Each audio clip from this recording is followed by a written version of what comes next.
Mamá, le di tu casa a mis suegros. Pensé que ibas a morir.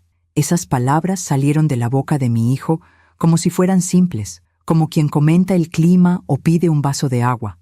Pero para mí, todavía acostada en aquella cama de hospital, con el cuerpo débil y la mente tratando de entender dónde estaba, esas palabras fueron como un golpe en el pecho. Acababa de despertar de un coma que duró 6 meses. 6 meses donde mi cuerpo descansó, pero mi alma no sé dónde estuvo. Y lo primero que mi único hijo me dijo no fue, gracias a Dios estás viva. No fue, mamá, tenía tanto miedo de perderte. No, fue que había entregado mi casa, la casa que construí con mis propias manos, con mi sudor, con mis años de trabajo, a sus suegros, porque pensó que yo iba a morir. Me llamo Magdalena Tlapanco, tengo 60 años, y esta es mi historia. Nací en un pueblo pequeño, al sur de la Ciudad de México.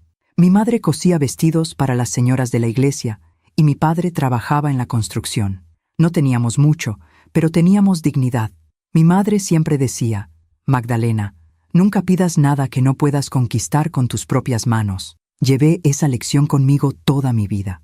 A los 22 años me casé con Roberto. Era albañil, honesto, trabajador. Tuvimos a Matías 2 años después. Recuerdo el día en que nació como si fuera ayer. Era una mañana de enero, fría, con neblina cubriendo las calles. Sostuve a ese bebé en mis brazos y pensé, voy a darte todo lo que yo no tuve. Y se lo di. Roberto murió cuando Matías tenía apenas 8 años. Un accidente en el trabajo, una viga que cayó. No tuvo oportunidad. Quedé viuda, sola, con un niño pequeño y ningún centavo ahorrado. Pero no me rendí. Empecé a trabajar limpiando casas. Después aprendí a cocinar platillos típicos y comencé a vender tamales y mole en las fiestas del barrio. Poco a poco, junté dinero. Ahorré cada peso. Nunca compré nada para mí que no fuera esencial. Mi ropa era la misma durante años. Mis zapatos, remendados. Todo era para Matías. Pagué su escuela. Pagué sus uniformes, sus libros, sus excursiones. Cuando quiso estudiar administración en la universidad, le dije que sí, aún sabiendo que eso significaba trabajar todavía más. Limpiaba casas por la mañana, vendía comida por la tarde y por la noche planchaba ropa ajena. Matías era todo para mí. Era inteligente, educado. La gente del barrio siempre comentaba, «¡Qué suerte tienes, Magdalena! Tu hijo es un muchacho de bien». Y yo lo creía. A los 32 años, Matías se graduó. Consiguió un buen empleo en una empresa de contabilidad. Recuerdo cuando llegó a casa con la noticia. Me abrazó fuerte y dijo, «Mamá, ahora me toca cuidarte a mí». Lloré ese día. Lloré de alivio, de alegría, de cansancio acumulado. Pero también lloré porque, en el fondo, una parte de mí sabía que ya había dado todo lo que tenía y que ahora, finalmente, podría descansar. Fue en esa época cuando compré mi casa. No era grande, no era lujosa, pero era mía. Quedaba en una calle tranquila, en Tlapanco, cerca de donde crecí. Tenía 2 recámaras, una sala pequeña, una cocina donde cabía una mesa de madera que yo misma pinté. En el fondo, un patio con un limonero que daba frutos todos los años. Adoraba ese limonero. Todas las mañanas tomaba mi café sentada en el patio, mirando ese árbol. El aroma de los limones mezclado con el aire fresco de la mañana me hacía sentir que todo había valido la pena. A Matías también le gustaba la casa. Venía a visitarme cada fin de semana. Traía pan dulce, nos sentábamos en la cocina y conversábamos. Me contaba del trabajo, de los compañeros, de la vida. Era simple, era bueno. Pensaba que eso era lo que había conquistado. Paz, un hogar, la compañía de mi hijo. A los 35 años, Matías conoció a Petra. Me la presentó un domingo, después de misa. Petra era bonita, bien vestida, con uñas pintadas y cabello siempre arreglado. Sonreía mucho, pero su sonrisa nunca llegaba a los ojos. Lo noté desde el primer día, pero no dije nada, porque Matías estaba enamorado, y yo, como madre, quería que fuera feliz.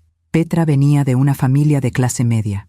Su padre tenía una ferretería y su madre era maestra jubilada. Vivían en una casa más grande que la mía, en un barrio mejor, y Petra nunca dejó de hacérmelo sentir. Cuando venía a visitarme, miraba alrededor como si estuviera evaluando. Tocaba los muebles con la punta de los dedos, como si tuviera miedo de ensuciarse las manos. Una vez, mientras yo servía café, comentó, Magdalena, ¿no crees que esta casa es un poco antigua? Matías merece vivir en un lugar mejor, ¿no te parece? Sonreí. Pero por dentro, algo dolió. Matías se casó con Petra 6 meses después. La fiesta fue en casa de los padres de ella. Ayudé a pagar una parte, aunque no tenía condiciones, porque era mi hijo, y siempre hice todo por mi hijo. Después de la boda, rentaron un departamento pequeño. Petra se quejaba todo el tiempo.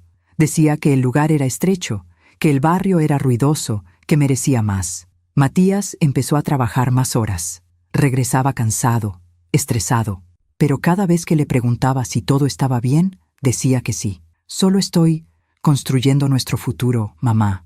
Los años pasaron. Petra nunca quedó embarazada. Nunca hablamos de eso, pero yo veía en sus ojos una amargura que crecía.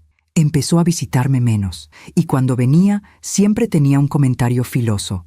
Magdalena, ¿no te cansas de cocinar siempre lo mismo?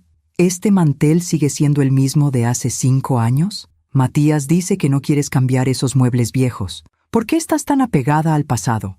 Nunca respondía, solo sonreía, porque había aprendido, a lo largo de la vida, que algunas batallas no valen la pena. Matías también empezó a venir menos, siempre con excusas. Mucho trabajo, compromisos, cansancio. Pero yo entendía, o al menos trataba de entender. Recuerdo una tarde de septiembre, hace como 1 año y medio. Matías vino a visitarme solo. Se sentó conmigo en el patio, mirando el limonero. Parecía distante. «Mamá», dijo, «¿alguna vez has pensado en vender esta casa?» Me congelé. «¿Vender? ¿Por qué?» Se encogió de hombros. «No sé. Es una casa grande para ti sola. Y el dinero podría ayudarte, no sé, a vivir mejor». Lo miré, tratando de entender.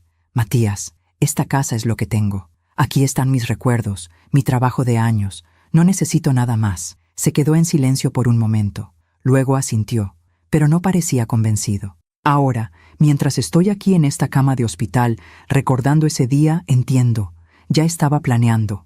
Y yo, ingenua, pensé que solo era una conversación. Fue hace 7 meses cuando todo cambió. Estaba en casa, preparando la comida. Sentí un mareo. Pensé que era solo cansancio, así que me senté un momento. Pero el mareo empeoró. La sala empezó a girar. Mi visión se nubló.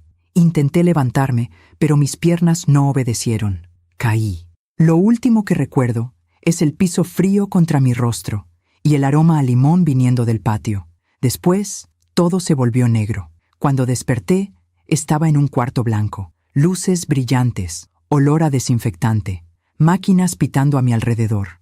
No sabía dónde estaba, no sabía cuánto tiempo había pasado. Entró una enfermera y al verme despierta, sonrió aliviada. «Señora Magdalena, gracias a Dios. Voy a llamar al doctor». Mi garganta estaba seca. Intenté hablar, pero solo salió un susurro ronco. ¿Dónde estoy?» «En el hospital, señora. Tuvo un derrame cerebral. Estuvo en coma durante 6 meses. 6 meses, medio año de mi vida, desaparecido». Pocos minutos después entró el doctor. Revisó mis signos, hizo preguntas. Respondí lo que pude, pero mi cabeza todavía estaba confundida. «Voy a avisar a su hijo», dijo la enfermera. «Matías». Mi corazón se llenó de esperanza. Debía estar desesperado, preocupado. Debía estar sufriendo por mí. Llegó 2 horas después. Entró al cuarto con Petra a su lado. Ella estaba impecable, como siempre. Matías parecía cansado, pero no parecía aliviado. Parecía molesto. Sonreí, aunque con debilidad, aunque con dolor. «Matías, mi hijo». Se acercó, pero no me abrazó. Se quedó de pie, los brazos cruzados. «Mamá, qué bueno que despertaste». Su voz era fría, formal. Petra se quedó cerca de la puerta, revisando su celular. Intenté extender mi mano hacia él, pero Matías dio un paso atrás, y entonces lo dijo. «Mamá, le di tu casa a mis suegros. Pensé que ibas a morir». El silencio que siguió fue ensordecedor. Lo miré, esperando que fuera una broma de mal gusto, pero su rostro estaba serio. Petra levantó los ojos del celular y completó con voz tranquila: «Busca otro lugar donde vivir». Algo dentro de mí se rompió en ese momento. No fue rabia, no fue desesperación, fue claridad. Miré a mi hijo, el niño que sostuve en mis brazos, que alimenté, vestí, eduqué, y vi a un extraño. No dije nada, solo cerré los ojos y respiré profundo. Y en ese silencio tomé la decisión más importante de mi vida. No iba a discutir, no iba a suplicar, no iba a rebajarme.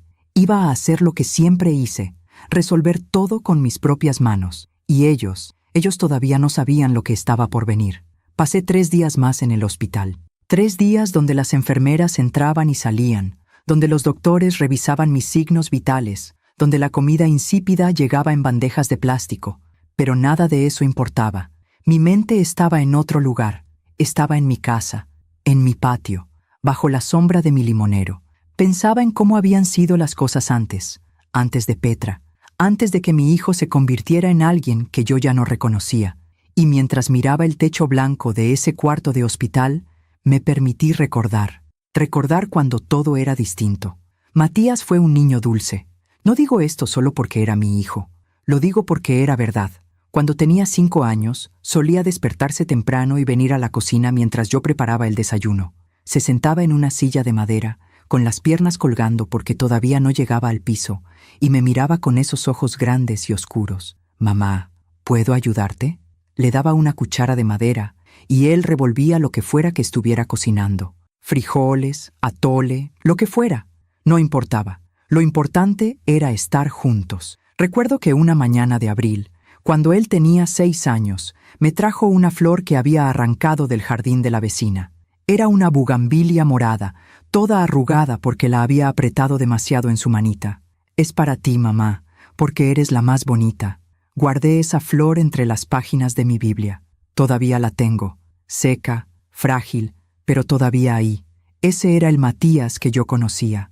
El niño que lloraba cuando veía un perro callejero porque quería llevarlo a casa. El niño que me abrazaba antes de dormir y me decía: «Mamá, cuando sea grande voy a comprarte una casa enorme».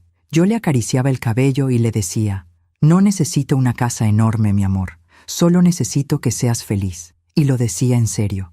Roberto había muerto en agosto. Agosto es un mes cruel. Hace calor, el aire está pesado, y ese año fue peor porque mi mundo se derrumbó. Me acuerdo del día que vinieron a tocar la puerta. 2 hombres de la empresa de construcción donde Roberto trabajaba. Traían sus sombreros en las manos y los ojos bajos. «Señora, hubo un accidente». No recuerdo mucho de lo que dijeron después. Algo sobre una viga, sobre negligencia, sobre que fue instantáneo. Pero nada de eso importaba. Roberto estaba muerto, y yo estaba sola con un niño de 8 años. El funeral fue sencillo.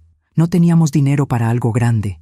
Unas flores, un ataúd modesto, el padre de la iglesia diciendo palabras que se perdieron en el viento. Matías estuvo callado todo el tiempo. No lloró.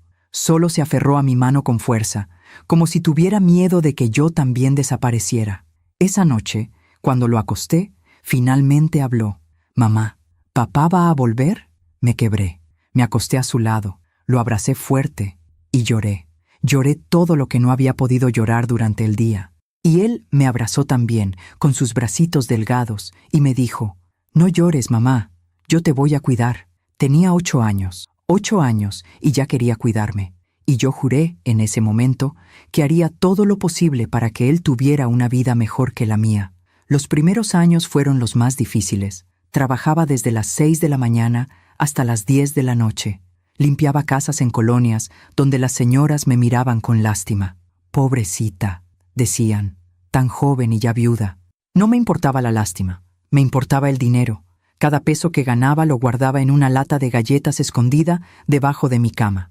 Esa lata era mi futuro, era la educación de Matías, era nuestra comida, era todo. Matías iba a la escuela por las mañanas y por las tardes se quedaba con la vecina, doña Carmela.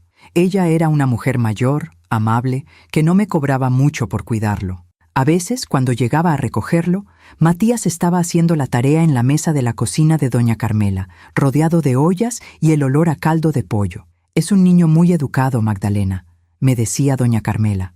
«Nunca da problemas». Y era verdad. Matías nunca dio problemas. Nunca pidió juguetes caros. Nunca se quejó de que no podíamos ir a las excursiones de la escuela. Nunca me reclamó nada. Cuando cumplió 10 años, le regalé una pelota de fútbol usada que compré en el tianguis. Estaba un poco desinflada, con manchas de tierra, pero él la abrazó como si fuera el mejor regalo del mundo. «Gracias, mamá». Es perfecta. Esa noche, mientras lo veía jugar en la calle con los otros niños del barrio, sentí que todo iba a estar bien, que mientras él fuera feliz, yo podría soportar cualquier cosa. Cuando Matías tenía 12 años, empezó a ayudarme. No se lo pedí. Él solo lo hizo. Un sábado por la mañana, mientras yo estaba preparándome para ir a vender tamales en la plaza, él apareció en la cocina con una caja de cartón. «Yo te ayudo a cargar, mamá». «No, mi amor. Tú descansa. Es tu día libre. Quiero ayudarte». Y así lo hizo. Cargó esa caja pesada durante 4 cuadras hasta la plaza. Se quedó conmigo toda la mañana, ayudándome a servir, a cobrar, a empacar los tamales. La gente sonreía al verlo. «¿Qué hijo más trabajador tienes, Magdalena?». Y yo asentía, llena de orgullo. Esa tarde, cuando llegamos a casa, le di la mitad de las ganancias del día. «Toma, es para ti, te lo ganaste». Él negó con la cabeza. «No, mamá, guárdalo, es para la casa». Insistí, pero no aceptó. «Algún día voy a ganar mucho dinero», dijo, con esa seriedad de niño que todavía me parte el corazón recordar. «Y voy a comprarte todo lo que necesites. No tienes que trabajar tan duro». Lo abracé fuerte, tan fuerte que probablemente lo lastimé un poco, pero no me importó, porque en ese momento sentí que todo iba a valer la pena. Matías siempre fue inteligente. En la secundaria sacaba las mejores calificaciones de su clase. Los maestros me llamaban para felicitarme. «Su hijo tiene futuro, señora Tlapanco. Debería seguir estudiando». Y yo ya lo había decidido. No importaba cuánto tuviera que trabajar. Matías iba a estudiar. Cuando llegó el momento de inscribirlo en la preparatoria, vendí mi única joya, un anillo de plata que Roberto me había dado cuando nos casamos. No valía mucho, pero era suficiente para pagar la inscripción y los libros. Matías lloró cuando se enteró. «Mamá, no deberías haber vendido eso. Era solo un anillo, mi amor. Tú eres más importante». Él se quedó callado, pero vi algo en sus ojos, algo parecido a la culpa, como si sintiera que era una carga. Le tomé la cara entre mis manos y lo obligué a mirarme. «Escúchame bien, Matías. Tú nunca serás una carga para mí. Eres lo mejor que me ha pasado en la vida. ¿Entiendes?». Asintió, pero las lágrimas seguían corriendo por sus mejillas. Lo abracé, y en ese abrazo hice otra promesa silenciosa, que él nunca tendría que preocuparse por nada, que yo me encargaría de todo. Y así fue. Durante 3 años de preparatoria, trabajé el doble. Limpiaba casas, vendía comida, planchaba ropa. Mis manos se llenaron de callos. Mi espalda empezó a doler, pero no importaba, porque Matías estaba estudiando. Y cuando se graduó con honores, cuando subió al escenario a recibir su diploma y me buscó entre la multitud para sonreírme, supe que había hecho lo correcto. Fue en esos años cuando compré la casa. Había ahorrado durante 15 años, peso por peso, moneda por moneda. La lata de galletas debajo de mi cama se había llenado, vaciado y vuelto a llenar tantas veces que perdí la cuenta. Pero finalmente tenía suficiente para el enganche de una casa pequeña. La vi un domingo, después de misa. Estaba en venta, con un letrero medio caído en la puerta.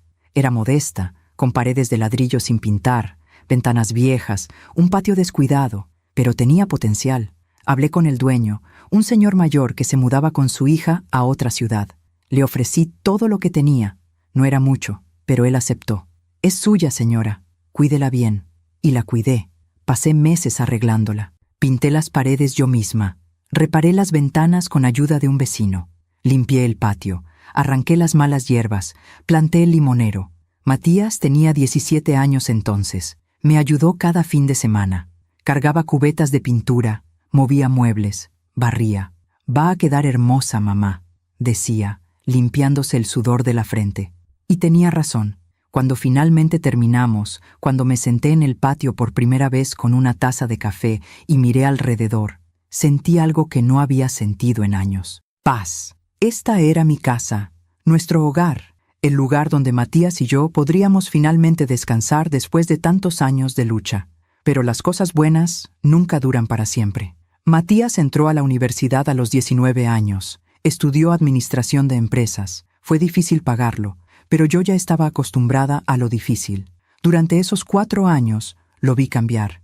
No de golpe, fue gradual. Empezó a vestir diferente. Dejó las playeras simples y empezó a usar camisas con cuello. Se peinaba con gel. Compraba zapatos que yo sabía que costaban más de lo que él decía. Me los dio un amigo, mamá. Ya no los usaba. Yo no le creía, pero no decía nada. También empezó a llegar tarde a casa. Decía que tenía que estudiar en la biblioteca, que tenía proyectos en grupo, pero a veces llegaba con olor a cerveza. ¿Estás bien, mi amor? Sí, mamá. Solo estoy cansado. Y yo lo dejaba ir a su cuarto, sin más preguntas, porque confiaba en él, porque era mi hijo, y porque nunca pensé que podría convertirse en alguien que no reconocería. Se graduó a los 23 años, consiguió trabajo rápido, en una firma de contabilidad en el centro. El sueldo era bueno, mejor de lo que yo había ganado en toda mi vida. Ahora me toca cuidarte a mi mamá, me dijo el día que recibió su primer cheque. Me dio $1,000. $1,000. Lloré. Intenté rechazarlo, pero él insistió. Por favor, mamá, déjame hacer esto. Y lo acepté. Durante los siguientes años, Matías me ayudó económicamente. No mucho, pero lo suficiente para que yo pudiera trabajar menos, para que mis manos pudieran descansar un poco, para que mi espalda no doliera tanto. Venía a visitarme cada fin de semana. Traía pan dulce, a veces flores. Nos sentábamos en el patio, bajo el limonero, y hablábamos. Me contaba del trabajo, de sus jefes, de sus compañeros. Yo le preparaba su platillo favorito, mole con arroz. Nadie cocina como tú, mamá. Y yo sonreía, porque esos momentos eran todo para mí. Esos momentos simples, sin complicaciones, donde era solo él y yo, madre e hijo, como siempre debió ser. Pero entonces conoció a Petra, y todo cambió. Al principio fue sutil. Matías empezó a venir menos los fines de semana. Tengo una cena con unos amigos, mamá. Salí con alguien del trabajo. Voy a llegar tarde, no me esperes. Y yo entendía. Era joven. Necesitaba su vida. Pero cuando finalmente me la presentó, supe que algo estaba mal. No fue por cómo se veía. Petra era bonita, bien arreglada, educada. Fue por cómo me miraba. Como si yo fuera menos. Como si mi casa fuera menos. Como si todo lo que yo había construido no valiera nada. Recuerdo ese primer domingo. Llegaron después de misa. Matías traía una sonrisa grande. Mamá, ella es Petra, mi novia. Petra extendió su mano, pero no sonrió con los ojos. Mucho gusto, señora Magdalena. Igualmente, mi hija. Pasen, pasen. Preparé café. Saqué el pan dulce que había comprado esa mañana. Las tazas eran viejas, pero estaban limpias. La mesa era de madera, gastada, pero firme. Petra se sentó con cuidado, como si tuviera miedo de ensuciarse. Mientras yo servía el café, la vi mirando alrededor. Su mirada se detuvo en las cortinas desteñidas, en las paredes con pintura vieja, en el calendario colgado en la pared. Y vi algo en su expresión. Desprecio. Matías no lo notó. Estaba demasiado ocupado mirándola a ella, con esos ojos llenos de adoración. «Mamá hace el mejor café», dijo. Petra tomó un sorbo y sonrió, pero la sonrisa no era sincera. «Está bueno». Pasamos una hora conversando, o mejor dicho, yo hice preguntas y Petra respondió con respuestas cortas, educadas, vacías. Cuando se fueron, Matías me abrazó. «Gracias, mamá». Petra estaba un poco nerviosa, pero le gustaste. Sonreí y asentí, pero en mi corazón sabía la verdad. Petra no estaba nerviosa. Petra me estaba evaluando. Y yo había fallado la prueba, ahora acostada en esta cama de hospital, con el pitido constante de las máquinas a mi alrededor. Entiendo todo. Entiendo que desde ese primer día, Petra vio mi casa como algo que podía tomar. Entiendo que Matías, poco a poco, dejó de ser mi hijo y se convirtió en el esposo de ella. Entiendo que mientras yo daba todo, ellos solo esperaban que yo desapareciera, y casi lo logran. Pero desperté, y ahora todo iba a cambiar. El matrimonio de Matías con Petra fue en junio. Junio es un mes de lluvias en la Ciudad de México, pero ese año el cielo estuvo despejado, como si hasta el clima conspirara para que todo saliera perfecto. La boda fue en el jardín de la casa de los padres de Petra, una casa grande, de 2 pisos, con columnas blancas y un jardín lleno de rosas. Había mesas con manteles blancos, centros de mesa con flores caras, meseros uniformados sirviendo champán. Yo llegué temprano, con el vestido más bonito que tenía. Lo había comprado usado en el mercado, pero estaba en buen estado. Color beige, sencillo, con mangas largas. Me peiné yo misma. Recogí mi cabello en un chongo bajo. Cuando llegué, la madre de Petra, doña Sofía, me recibió con una sonrisa tensa. «Magdalena, qué bueno que llegaste. Ven, te presento a la familia». Me llevó de mesa en mesa, presentándome como la madre del novio. La gente asentía, sonreía educadamente, y luego seguía conversando entre ellos. Yo no encajaba ahí. Lo supe desde el momento en que vi los vestidos de las otras señoras, vestidos de diseñador, joyas de oro, peinados elaborados, y ahí estaba yo, con mi vestido usado y mis zapatos de hace 10 años. Pero no me importó. Estaba ahí por Matías. Lo vi en el altar, esperando. Estaba guapísimo con su traje negro, nervioso, pero feliz. Cuando nuestras miradas se cruzaron, me sonrió. Y por un momento, volví a ver al niño que me decía: «Cuando sea grande, voy a comprarte una casa enorme». Petra entró caminando del brazo de su padre. Llevaba un vestido blanco, elaborado, con pedrería que brillaba con el sol. Su cabello estaba perfectamente peinado, su maquillaje impecable. Era hermosa. Y cuando llegó al altar y tomó la mano de Matías, vi en los ojos de mi hijo algo que me dolió: adoración absoluta. La ceremonia fue corta. El padre habló sobre el amor, el compromiso, la familia. Matías y Petra dijeron sus votos, se besaron, la gente aplaudió. Y yo, sentada en la primera fila del lado del novio, aplaudí también. Aunque algo dentro de mí se sintió roto. La fiesta fue larga. Hubo música, baile, comida, platillos que yo nunca había probado, vino que costaba más de lo que yo ganaba en una semana. Me senté en una mesa al fondo, sola la mayor parte del tiempo. Algunas tías de Petra vinieron a hablar conmigo, pero la conversación siempre era breve, incómoda. «¿Y usted a qué se dedica, señora Magdalena?» «Vendo comida, tamales, mole». «Ah, qué bonito, qué trabajadora». Y luego se iban. Matías vino a verme una vez, entre baile y baile. «¿Estás bien, mamá?» «Sí, mi amor, todo está hermoso. Estoy muy feliz por ti». Me besó en la frente y regresó con Petra. Yo me quedé ahí, mirándolos bailar bajo las luces que colgaban de los árboles. Petra reía. Matías la miraba como si fuera lo único que existiera en el mundo. Y yo sentí que lo estaba perdiendo. No de golpe, pero poco a poco, como arena que se escapa entre los dedos. Ayudé a pagar parte de la boda. Matías no me lo pidió, pero yo insistí. «Mamá, no tienes que hacerlo. Yo tengo ahorros. Quiero hacerlo, mi amor. Eres mi único hijo. Déjame ayudar». Le di $3,000. Era todo lo que tenía ahorrado ese año. Dinero que había guardado vendiendo comida, limpiando casas. Matías los aceptó, pero vi en sus ojos algo parecido a la pena. «Gracias, mamá. Te lo voy a devolver. No quiero que me lo devuelvas. Es mi regalo para ti». Pero él nunca lo vio así. Petra tampoco. Meses después, durante una comida en mi casa, escuché a Petra hablando con Matías en la sala mientras yo preparaba café en la cocina. «No puedo creer que le hayas aceptado ese dinero. Pobrecita, seguro se quedó sin nada». Su tono no era de compasión, era de burla. Matías murmuró algo que no alcancé a escuchar. «Es que no entiendo por qué vive en esta casa tan vieja. Podría venderla, mudarse a un departamento más pequeño, más moderno. Esto es demasiado para ella sola». Me quedé quieta, con la cafetera en la mano. Matías no respondió, y ese silencio me dolió más que cualquier palabra. Los primeros meses después de la boda, Matías seguía viniendo a visitarme. No tan seguido como antes, pero venía. A veces traía a Petra, otras veces venía solo. Cuando venía solo era como antes. Nos sentábamos en el patio, bajo el limonero, y hablábamos. Me contaba del trabajo, de la vida de casado, de los planes que tenía. «Petra quiere que compremos una casa propia, mamá. Estamos ahorrando». «Qué bueno, mi amor. Una casa es importante». «Sí, aunque a veces siento que nunca vamos a juntar suficiente. Todo está tan caro». Lo escuchaba, asentía, le servía más café. Pero cuando Petra venía con él, todo era diferente. Ella se sentaba en la orilla de la silla, como si tuviera miedo de ensuciarse. Miraba su celular la mayor parte del tiempo.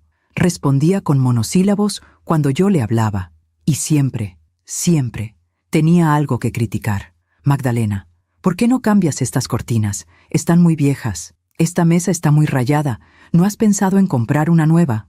El patio estaría mejor si le pusieras loseta. Esta tierra se llena de polvo. Yo sonreía y decía, «Tienes razón, mi hija, algún día lo haré», pero nunca lo hacía, porque esta era mi casa, y me gustaba tal como estaba. Pasó un año. Matías y Petra seguían rentando el mismo departamento pequeño. Petra se quejaba constantemente.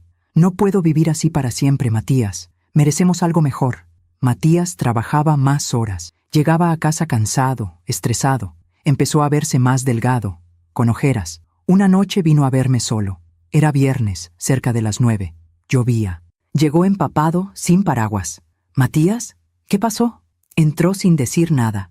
Se sentó en la mesa de la cocina, con las manos entre el cabello. «Estoy cansado, mamá».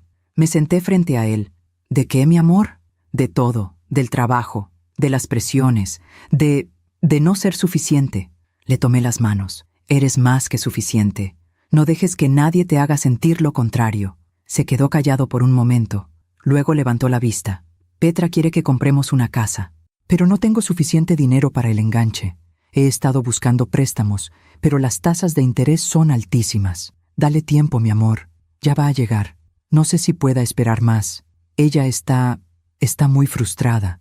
Algo en su voz me dolió, como si la frustración de Petra fuera más importante que su propia paz. «Matías, escúchame. No puedes vivir solo para complacer a alguien más, ni siquiera a tu esposa». Me miró sorprendido. «Mamá, digo la verdad. El matrimonio es de dos. Si ella no puede tener paciencia, entonces el problema no es tuyo, es de ella». Se quedó en silencio. Luego asintió, pero no parecía convencido. Esa noche se quedó a dormir en su antigua habitación, y por un momento todo fue como antes. Mi hijo bajo mi techo, seguro, en paz, pero las cosas no mejoraron. Petra empezó a llamar a Matías a todas horas. Yo lo sabía porque cuando él venía a visitarme, su celular no dejaba de sonar. «Es Petra, quiere que vuelva a casa». «Pero acabas de llegar». «Lo sé, mamá, pero está molesta. Dice que la dejé sola todo el día». Y se iba. Cada vez que pasaba eso, yo me quedaba en la puerta, viéndolo alejarse, y sentía que lo estaba perdiendo más y más. 2 años después de la boda, las visitas se hicieron cada vez más escasas. Matías solo venía una vez al mes. A veces ni siquiera eso. Cuando le preguntaba por qué, siempre tenía una excusa. «Mucho trabajo, mamá. Petra no se siente bien. Tenemos compromisos». Y yo asentía, aunque por dentro algo se rompía cada vez más. Fue en esa época cuando empecé a notar que Matías estaba diferente. No solo más ocupado, más distante. Hablaba menos, sonreía menos. Cuando venía a visitarme, se quedaba solo 1 hora y luego se iba. «Perdón, mamá, tengo que irme. Pero ni siquiera has probado el mole. La próxima vez te prometo». Pero la próxima vez siempre era lo mismo. Y poco a poco dejé de cocinar para él, porque sabía que no se quedaría a comer. 3 años después de la boda, Petra y Matías seguían sin tener hijos. Yo nunca pregunté. No era mi lugar. Pero Petra lo mencionó una vez, durante una de sus pocas visitas. Estábamos sentadas en la sala. Matías había ido al baño, y de repente, Petra dijo, «No podemos tener hijos». La miré, sorprendida. «Lo siento mucho, mi hija. No es tu problema». Su voz era fría. «Pero Matías lo está tomando mal.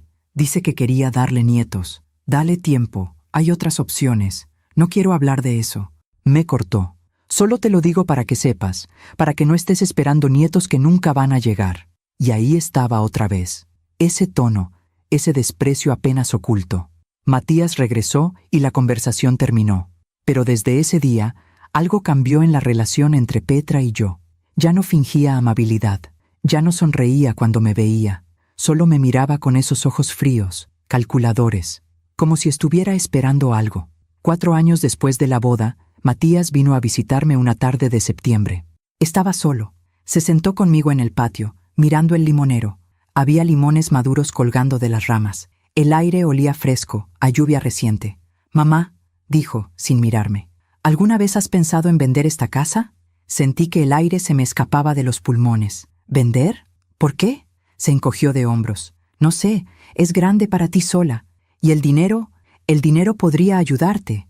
Podrías mudarte a un lugar más pequeño, más fácil de mantener. Matías, esta casa es mi hogar. Aquí están todos mis recuerdos. Tu papá y yo, nosotros construimos esto juntos. Tú creciste aquí». «Lo sé, mamá». Solo pensaba en voz alta. Hubo un silencio largo. ¿Petra te pidió que me preguntaras esto? Matías no respondió, y esa falta de respuesta fue toda la respuesta que necesitaba. Lo miré. Mi hijo, el niño que había cargado en mis brazos, el joven que me había prometido cuidarme, y vi a un extraño. No voy a vender mi casa, Matías. Está bien, mamá. Era solo una pregunta. Se quedó media hora más, y luego se fue, y yo me quedé sentada en el patio, bajo el limonero, con el corazón roto, porque esa pregunta no era inocente, era una prueba, y acababa de fallarla. Los meses siguientes fueron extraños. Matías dejó de venir por completo. Llamaba de vez en cuando, pero las conversaciones eran breves. ¿Cómo estás, mamá? Bien, mi amor. ¿Y tú? Bien. Ocupado. Te llamo luego. Y colgaba. Yo trataba de no pensar demasiado en ello. Trataba de convencerme de que era normal, que él estaba ocupado, que tenía su propia vida. Pero en el fondo, sabía la verdad. Me estaba alejando de mí, y yo no sabía cómo detenerlo. Fue en diciembre de ese año cuando sentí el primer mareo. Estaba en la cocina, preparando tamales para vender en la plaza. De repente, todo empezó a girar.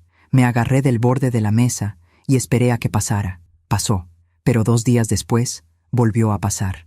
Y luego, otra vez, fui al doctor del centro de salud. Me hizo unos análisis. Me dijo que mi presión estaba alta. Tiene que cuidarse, señora. Menos sal, menos estrés, más descanso. Asentí. Tomé las pastillas que me recetó, pero no le dije nada a Matías, porque sabía que si le decía, vendría solo por obligación. Y yo no quería eso. Yo quería que viniera porque me amaba, no porque se sintiera culpable. Pasó otro año. Los mareos continuaron. A veces eran leves, otras veces fuertes, pero yo seguía adelante. Seguía vendiendo comida. Seguía cuidando mi casa. Seguía esperando que Matías volviera. Y entonces, una tarde de mayo, todo cambió. Estaba en la cocina, como siempre, preparando la comida. El radio estaba encendido. Tocaban música de José Alfredo Jiménez. De repente, sentí que el piso se movía bajo mis pies, pero esta vez no paró. Intenté agarrarme de algo, pero mis manos no respondieron. Caí, y antes de que todo se volviera negro, alcancé a pensar, Matías, perdóname. No recuerdo el hospital. No recuerdo la ambulancia, ni las luces, ni las voces de los paramédicos. Lo único que recuerdo es despertar en la oscuridad. Una oscuridad completa, silenciosa, pesada. No podía mover mi cuerpo. No podía abrir los ojos. No podía hablar, pero podía escuchar. Al principio eran solo sonidos distantes, pitidos, voces amortiguadas, pasos apresurados. Luego, poco a poco, empecé a reconocer palabras. Derrame cerebral severo. Está en coma. No sabemos cuándo va a despertar, si es que despierta. Y entonces escuché la voz de Matías. ¿Cuánto tiempo puede estar así? No sonaba angustiado. Sonaba cansado. El doctor respondió algo que no alcancé a escuchar bien, pero capté palabras sueltas. Semanas, meses. No hay garantías. Quise gritar. Quise decirle que estaba ahí, que podía escucharlo, que no me dejara. Pero mi cuerpo no respondió. Y todo volvió a la oscuridad. El coma es un lugar extraño. No es como dormir. No es como soñar. Es como estar suspendida entre 2 mundos. Ni aquí ni allá. A veces escuchaba voces. A veces sentía manos tocando las mías, pero no podía responder. Los primeros días o semanas, no estoy segura, escuché a Matías venir a visitarme. Entraba, se sentaba junto a mi cama y hablaba. Mamá, no sé si puedes escucharme. Los doctores dicen que tal vez sí, que tal vez ayuda. Hacía una pausa. Petra dice que tenemos que ser realistas, que tú no quisieras vivir así. Otra pausa más larga. No sé qué hacer, mamá. No sé qué quieres que haga. Y luego se iba. Yo quería gritarle. Estoy aquí, estoy luchando, no me dejes. Pero no podía. Las visitas de Matías se volvieron menos frecuentes. Al principio venía todos los días, luego cada 2 días, luego una vez por semana. Y cuando venía ya no hablaba tanto, solo se sentaba en silencio. A veces susurraba, lo siento, mamá, pero nunca decía por qué lo sentía. Un día escuché a Petra. Era la primera vez que venía, o al menos la primera vez que la escuchaba. Su voz era fría, impaciente. Matías, no podemos seguir pagando esto. El hospital es carísimo. Es mi madre, Petra. Lo sé, pero los doctores dicen que puede estar así por meses o años. ¿Vamos a gastar todos nuestros ahorros en esto?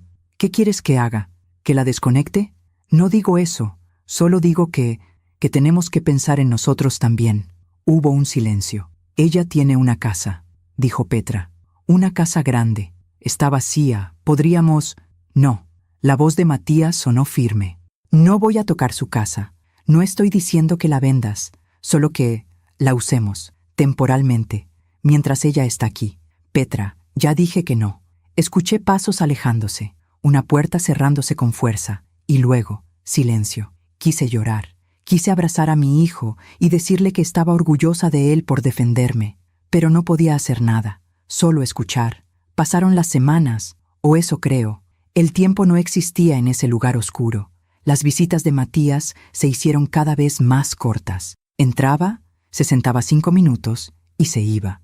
A veces ni siquiera hablaba, y yo estaba ahí, atrapada en mi propio cuerpo, gritando en silencio. Entonces un día, todo cambió. Escuché voces nuevas, voces que no reconocía. Es una casa hermosa y está en buen estado. Sí, mi suegra la cuidaba muy bien. Era Petra, hablando con alguien. ¿Y ella está de acuerdo con que se muden aquí? Ella está indispuesta, en el hospital, pero estoy segura de que no le molestaría. Es familia después de todo. Mi corazón, si es que todavía latía de alguna forma que yo pudiera sentir, se hundió. Bueno, si están seguros, completamente seguros, pueden mudarse cuando quieran. No, no, no, no. Petra estaba dando mi casa, el lugar que construí con mi sudor, el lugar donde crecía mi hijo, el lugar donde estaban todos mis recuerdos, y yo no podía hacer nada para detenerla. Los días siguientes fueron una tortura. Escuchaba fragmentos de conversaciones, Petra hablando por teléfono. Sí, mamá. Ya les dije que pueden usar la casa. Es grande, van a estar cómodos. Matías, con voz cansada. ¿Estás segura de esto? Petra. Matías, tu madre no va a despertar. Los doctores lo dijeron, y aunque despierte, ¿crees que va a poder vivir sola? Va a necesitar cuidados. Es mejor que la casa esté ocupada. No dijeron que no va a despertar. Dijeron que no saben. Es lo mismo. No, Petra, no es lo mismo. Pero su voz no tenía convicción. Sonaba derrotado, como si ya hubiera perdido la batalla. Y entonces, un día, escuché a los padres de Petra, voces mayores, amables, agradecidas. Muchas gracias, Matías. De verdad, no sabes cuánto apreciamos esto. No hay problema, don Carlos. La casa estaba vacía de todas formas. ¿Y tu mamá? ¿Cómo sigue? Un silencio. Igual, sin cambios. Pobre mujer. Pero bueno, al menos su casa no está sola. Nosotros la vamos a cuidar bien. Gracias. Y así, sin más, mis suegros, que ni siquiera eran míos, sino de mi nuera, se mudaron a mi casa, a mi hogar, al lugar donde planté el limonero con mis propias manos, y yo no pude hacer nada más que escuchar cómo desmantelaban mi vida mientras yo luchaba por regresar a ella. Pasaron más semanas, o meses, no lo sé. El tiempo se volvió una mancha borrosa. A veces escuchaba a las enfermeras hablando sobre mí. Pobre señora, ya lleva 3 meses así. ¿El hijo todavía viene? Casi no, tal vez una vez por semana. Qué tristeza, estar sola así. Pero yo no estaba sola. Estaba rodeada de máquinas, de pitidos, de voces de extraños, solo que no podía responderles. 4 meses, 5 meses, 6 meses. Las visitas de Matías casi desaparecieron. Venía una vez cada 2 semanas, a veces cada 3, y cuando venía, solo se quedaba minutos. Hola, mamá, sigo aquí. Petra y yo, estamos bien. Los papás de Petra están cuidando tu casa. Está todo bien, todo bien, todo bien. Mientras yo estaba atrapada en la oscuridad, mientras extraños vivían en mi casa, mientras mi hijo me olvidaba poco a poco, todo bien. Pero entonces, algo empezó a cambiar. No sé cómo explicarlo. Fue como si una luz pequeña se encendiera en la oscuridad. Al principio no podía moverme, pero empecé a sentir. Sentí una mano tocando la mía. Una enfermera, probablemente. Sentí el sol entrando por la ventana, tibio contra mi piel.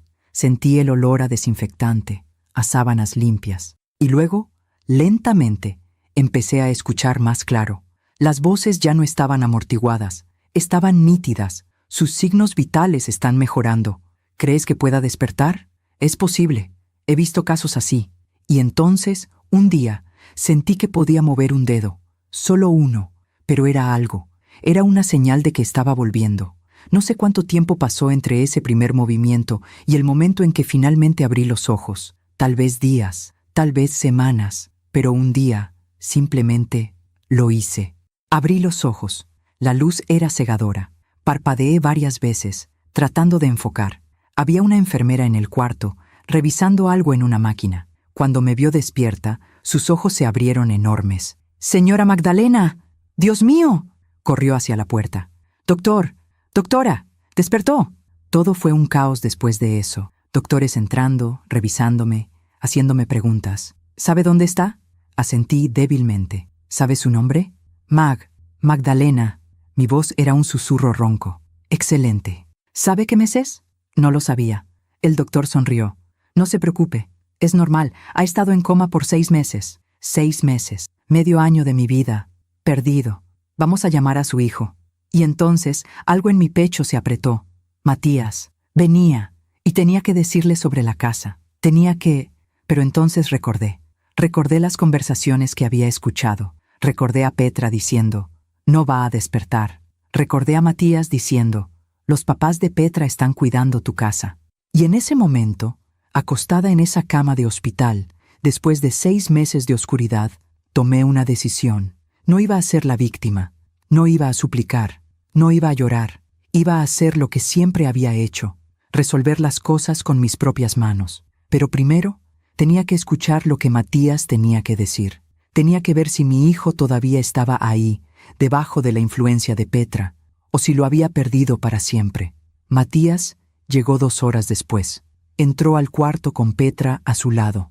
Él se veía cansado, ella impecable. Los miré desde la cama, con el cuerpo todavía débil, pero la mente clara, más clara de lo que había estado en años. Matías se acercó lentamente. «Mamá, qué bueno que despertaste».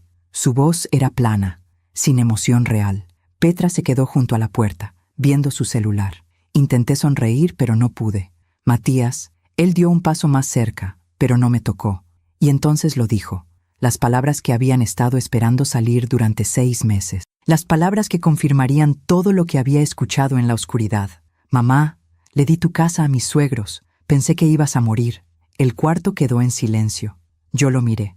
Él me miraba con esos ojos cansados, como si estuviera esperando que yo gritara, que llorara, que le reclamara. Pero no hice nada de eso. Petra levantó la vista de su celular y dijo, con esa voz fría que yo conocía tan bien, «Busca otro lugar donde vivir». Y ahí estaba, la verdad completa. Mi hijo me había traicionado, y su esposa estaba ahí, asegurándose de que yo entendiera que ya no tenía lugar en mi propia vida. Cerré los ojos por un momento, respiré profundo, y cuando los abrí, algo dentro de mí había cambiado. Ya no era la madre sumisa que lo perdonaba todo. Ya no era la mujer que se quedaba callada ante las ofensas. Era Magdalena Tlapanco, la mujer que había sobrevivido a la viudez, a la pobreza, a 6 meses en coma, y no iba a dejar que me quitaran lo que era mío. «Entiendo», dije, con voz tranquila. Matías parpadeó, sorprendido por mi calma. «¿Entiendes?». «Sí, entiendo perfectamente». Petra frunció el ceño confundida. Entonces voy a salir de aquí y voy a resolver esto». «Mamá, no hay nada que resolver. La casa ya lo sé, Matías. Escuché todo». Se quedó helado. «¿Qué?». «Escuché todo. Durante el coma. Cada conversación. Cada decisión que tomaron sin mí». Petra palideció. Matías abrió la boca, pero no salió nada. «Ahora», continué, con voz firme aunque mi cuerpo temblaba por el esfuerzo, «quiero que salgan de este cuarto y no vuelvan hasta que yo los llame». «¿Mamá?». «Vete, Matías». Él me miró por un momento más, luego bajó la cabeza y salió. Petra lo siguió, pero antes de cruzar la puerta me lanzó una mirada que decía, «Esto no termina aquí». Y tenía razón, no terminaba ahí, apenas empezaba. Pasé 4 días más en el hospital después de ese encuentro. 4 días donde los doctores me hicieron pruebas, terapias, revisiones constantes. 4 días donde tuve que volver a aprender cosas básicas, caminar sin tambalearme, sostener una cuchara sin que me temblara la mano, hablar sin que se me trabara la lengua.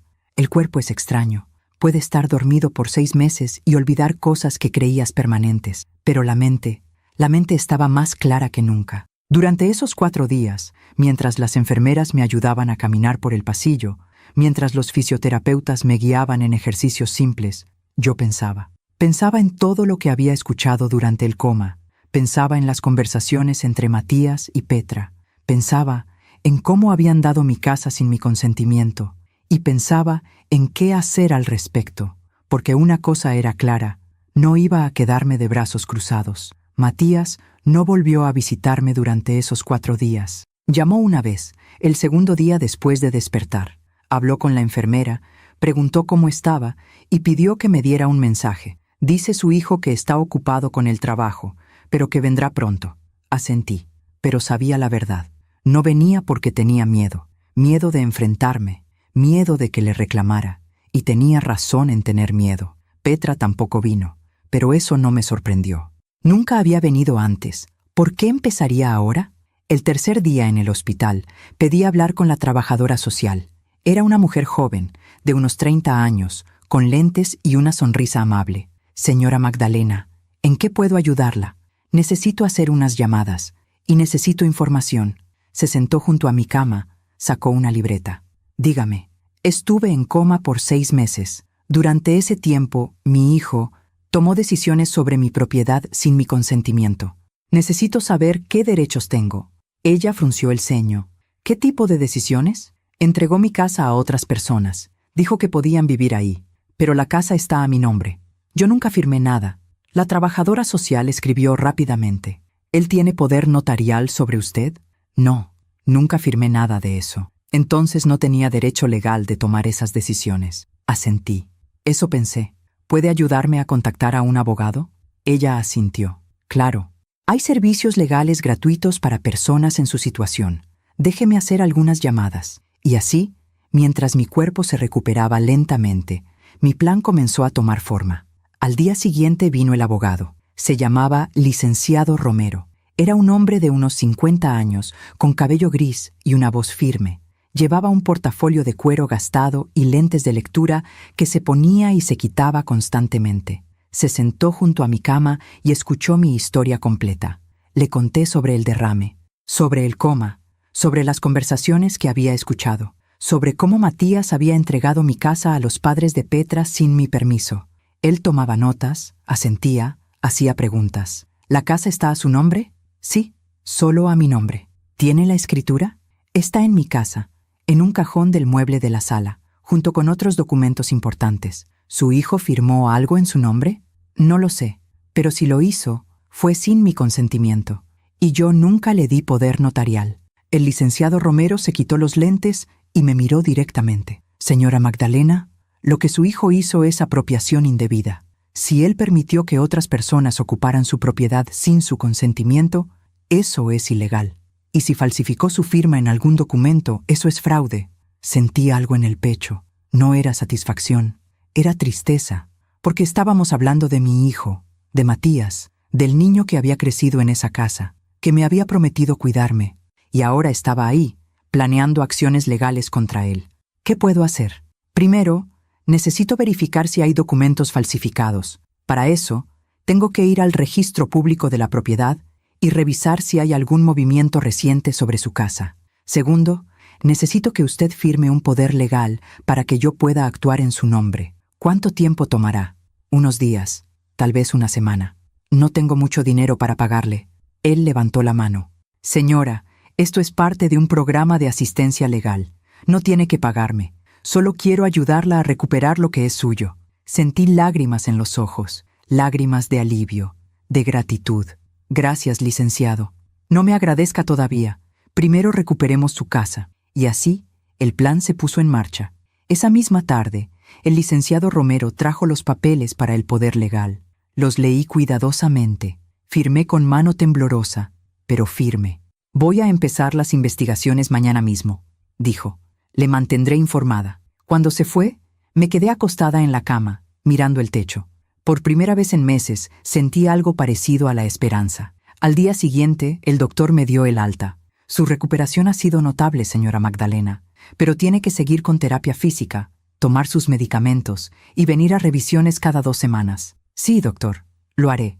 ¿Tiene a dónde ir? Esa pregunta me golpeó. ¿Por qué no? No tenía a dónde ir. Mi casa estaba ocupada por los padres de Petra, y no iba a pedirle ayuda a Matías. Tengo amigos, mentí. El doctor no pareció convencido, pero asintió. Muy bien, la enfermera le dará los papeles del alta y las recetas. Cuídese mucho.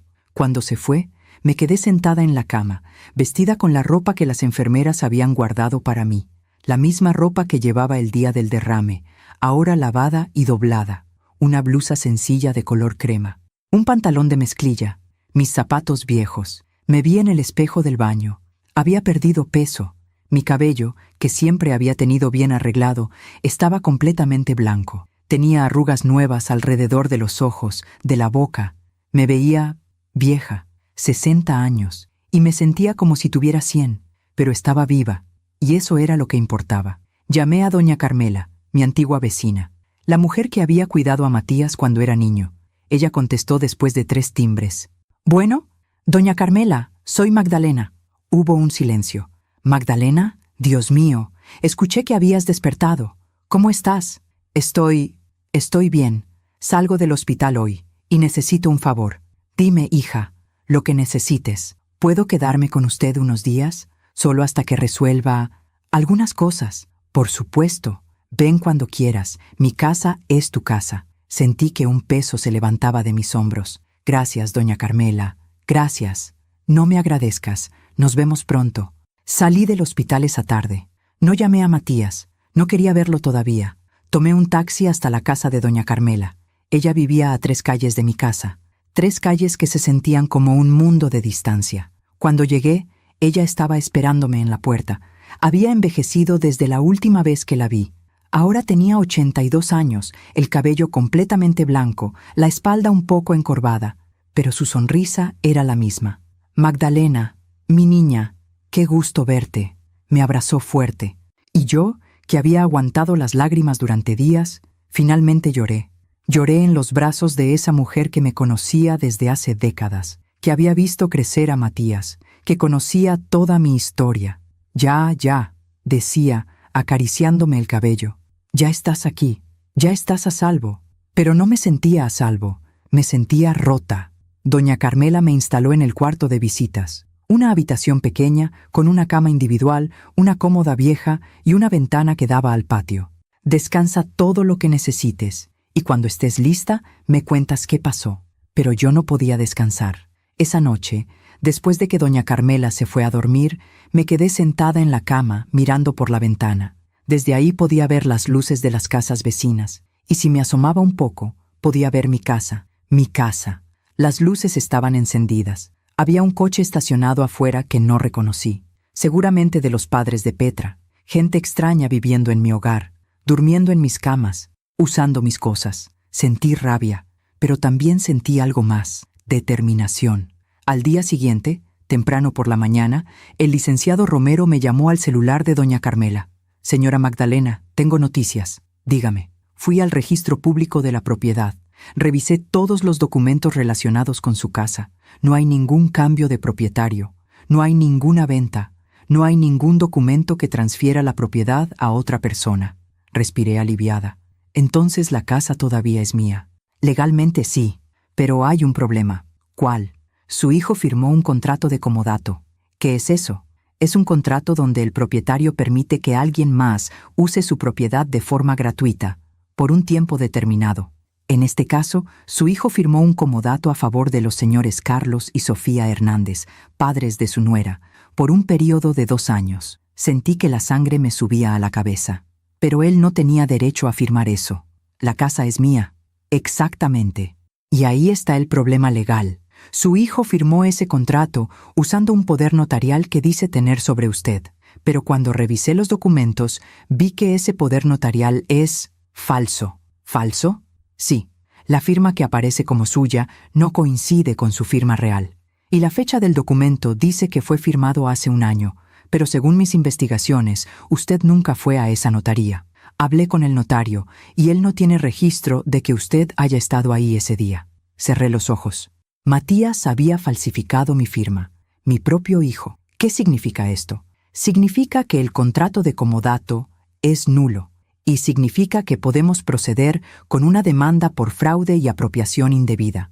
También podemos solicitar una orden de desalojo inmediato para los ocupantes actuales de su casa. ¿Cuánto tiempo tomará? Si actuamos rápido y con la evidencia que tenemos, podríamos tener una orden judicial en 2 o 3 días. Después, un oficial de justicia ejecutará el desalojo.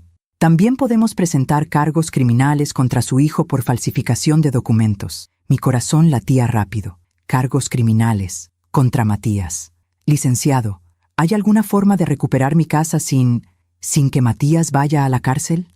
Hubo un silencio. Señora Magdalena, entiendo que es su hijo, pero lo que él hizo es un delito grave. Si no presentamos cargos, él podría volver a hacerlo, o hacer algo peor.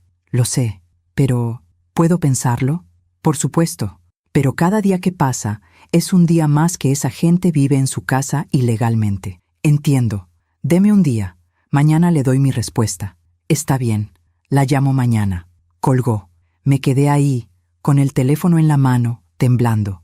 Esa tarde me armé de valor y caminé hasta mi casa. Solo quería verla. Solo quería saber que todavía estaba ahí. Caminé despacio, apoyándome en las paredes cuando me sentía mareada. El doctor me había dicho que debía descansar, pero no podía. Necesitaba ver mi casa. Cuando llegué a mi calle, me detuve. Ahí estaba, mi casa de paredes de ladrillo, mi puerta de madera, mi ventana con las cortinas que yo había cosido, pero todo se veía diferente. Había macetas nuevas en la entrada, macetas que yo no había puesto. La pintura de la puerta había sido cambiada. Ahora era de un color verde que yo nunca habría elegido. Y en el patio había ropa colgada, ropa que no era mía. Me acerqué más, con el corazón latiendo fuerte. Podía ver a través de la ventana de la sala, y lo que vi me rompió el corazón. Había muebles nuevos, un sillón grande de piel que ocupaba el lugar donde había estado mi viejo sofá de tela, una televisión enorme en la pared, una mesa de centro de vidrio. Todo lo mío había desaparecido, como si yo nunca hubiera existido. ¿Puedo ayudarla? Me sobresalté. Un hombre mayor estaba en la puerta. Debía tener unos 65 años, con cabello canoso y lentes. Llevaba una camisa a cuadros y pantalones de mezclilla. Don Carlos, el padre de Petra. Yo solo... ¿Está buscando a alguien? Me miró con desconfianza, como si yo fuera una extraña, como si yo no fuera la dueña de esa casa. Algo dentro de mí se quebró, pero no iba a darle el gusto de verme llorar. Me equivoqué de casa, dije con voz tranquila. Disculpe. Y me di la vuelta. Caminé de regreso a la casa de doña Carmela, con lágrimas corriendo por mis mejillas. Pero no eran lágrimas de tristeza, eran lágrimas de rabia. Esa noche llamé al licenciado Romero. Licenciado, proceda con todo. ¿Está segura? Completamente segura. Quiero mi casa de vuelta, y quiero que se haga justicia. Entendido. Mañana mismo presento los documentos. En 3 días, a más tardar, tendremos la orden judicial. Gracias. Señora Magdalena, sé que esto es difícil, pero está haciendo lo correcto. Lo sé. Colgué. Me senté en la cama, mirando por la ventana hacia mi casa, y por primera vez en mucho tiempo sentí que tenía el control. Matías y Petra pensaban que podían quitarme todo. Pensaban que yo era débil, que era una víctima, pero se equivocaron, y pronto lo sabrían. Los siguientes 3 días fueron los más largos de mi vida. No por el dolor físico, ese ya estaba disminuyendo. La terapia que hacía cada mañana en casa de doña Carmela estaba funcionando. Podía caminar sin marearme. Podía sostener una taza de café sin temblar. No, lo que me consumía era la espera de la orden judicial, la espera de que todo esto terminara. El licenciado Romero me llamaba cada tarde con actualizaciones. Ya presenté la demanda, señora Magdalena. El juez está revisando los documentos. Necesitamos una firma más, un testigo adicional. Cada llamada me llenaba de ansiedad y esperanza al mismo tiempo. Doña Carmela trataba de mantenerme distraída. Ven, Magdalena, ayúdame a hacer estas tortillas. Vamos a ver la telenovela. Cuéntame cómo te sientes hoy. Era amable, paciente, pero yo no podía concentrarme en nada más que en mi casa, en recuperar lo que era mío y en enfrentar a Matías. El segundo día después de salir del hospital, Matías finalmente vino a buscarme. Doña Carmela me avisó desde la puerta. Magdalena, tu hijo está aquí. Sentí que el estómago se me revolvía. ¿Quieres que le diga que no estás? No, Déjalo pasar. Necesitaba verlo. Necesitaba mirarlo a los ojos. Matías entró a la sala con paso inseguro. Se veía cansado, más delgado que la última vez que lo había visto en el hospital. «Mamá, siéntate». Se sentó en el sillón frente a mí. Doña Carmela desapareció discretamente hacia la cocina. Nos quedamos en silencio por un momento largo. Él miraba al piso. Yo lo miraba a él. Finalmente, habló. «No sabía que habías salido del hospital. Te hubiera ido a recoger». «¿Para llevarme a dónde, Matías? ¿A mi casa? ¿La casa que le diste a tus suegros?» Se estremeció. «Mamá, yo pensé que ibas a morir. Los doctores nunca dijeron que iba a morir. Dijeron que no sabían cuánto tiempo estaría en coma. Hay una diferencia. Tenía miedo. ¿Miedo de qué? ¿De quedarte con una madre enferma? ¿De tener que cuidarme? No, no es eso. Tenía miedo de perderte. Y cuando Petra sugirió que... Petra. No pude evitar el tono amargo. Por supuesto, Petra. Ella solo quería ayudar. ¿Ayudar? ¿Dando mi casa a sus padres es ayudar? Ellos necesitaban un lugar donde vivir.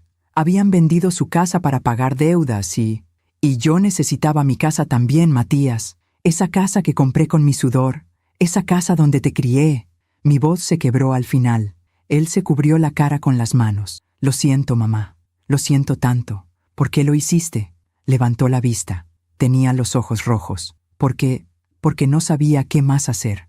El hospital era tan caro. Y Petra seguía diciendo que teníamos que ser prácticos, que tu casa estaba vacía, que sus padres la cuidarían, que tú no ibas a volver. Pero volví. Sí, su voz era apenas un susurro. Volviste. ¿Y ahora qué vamos a hacer? No lo sé, mamá. Los papás de Petra ya se instalaron. Trajeron todos sus muebles. Hicieron cambios en la casa, pintura, reparaciones, sin mi permiso. Lo sé. ¿Sabes lo que hiciste, Matías? ¿Tienes idea?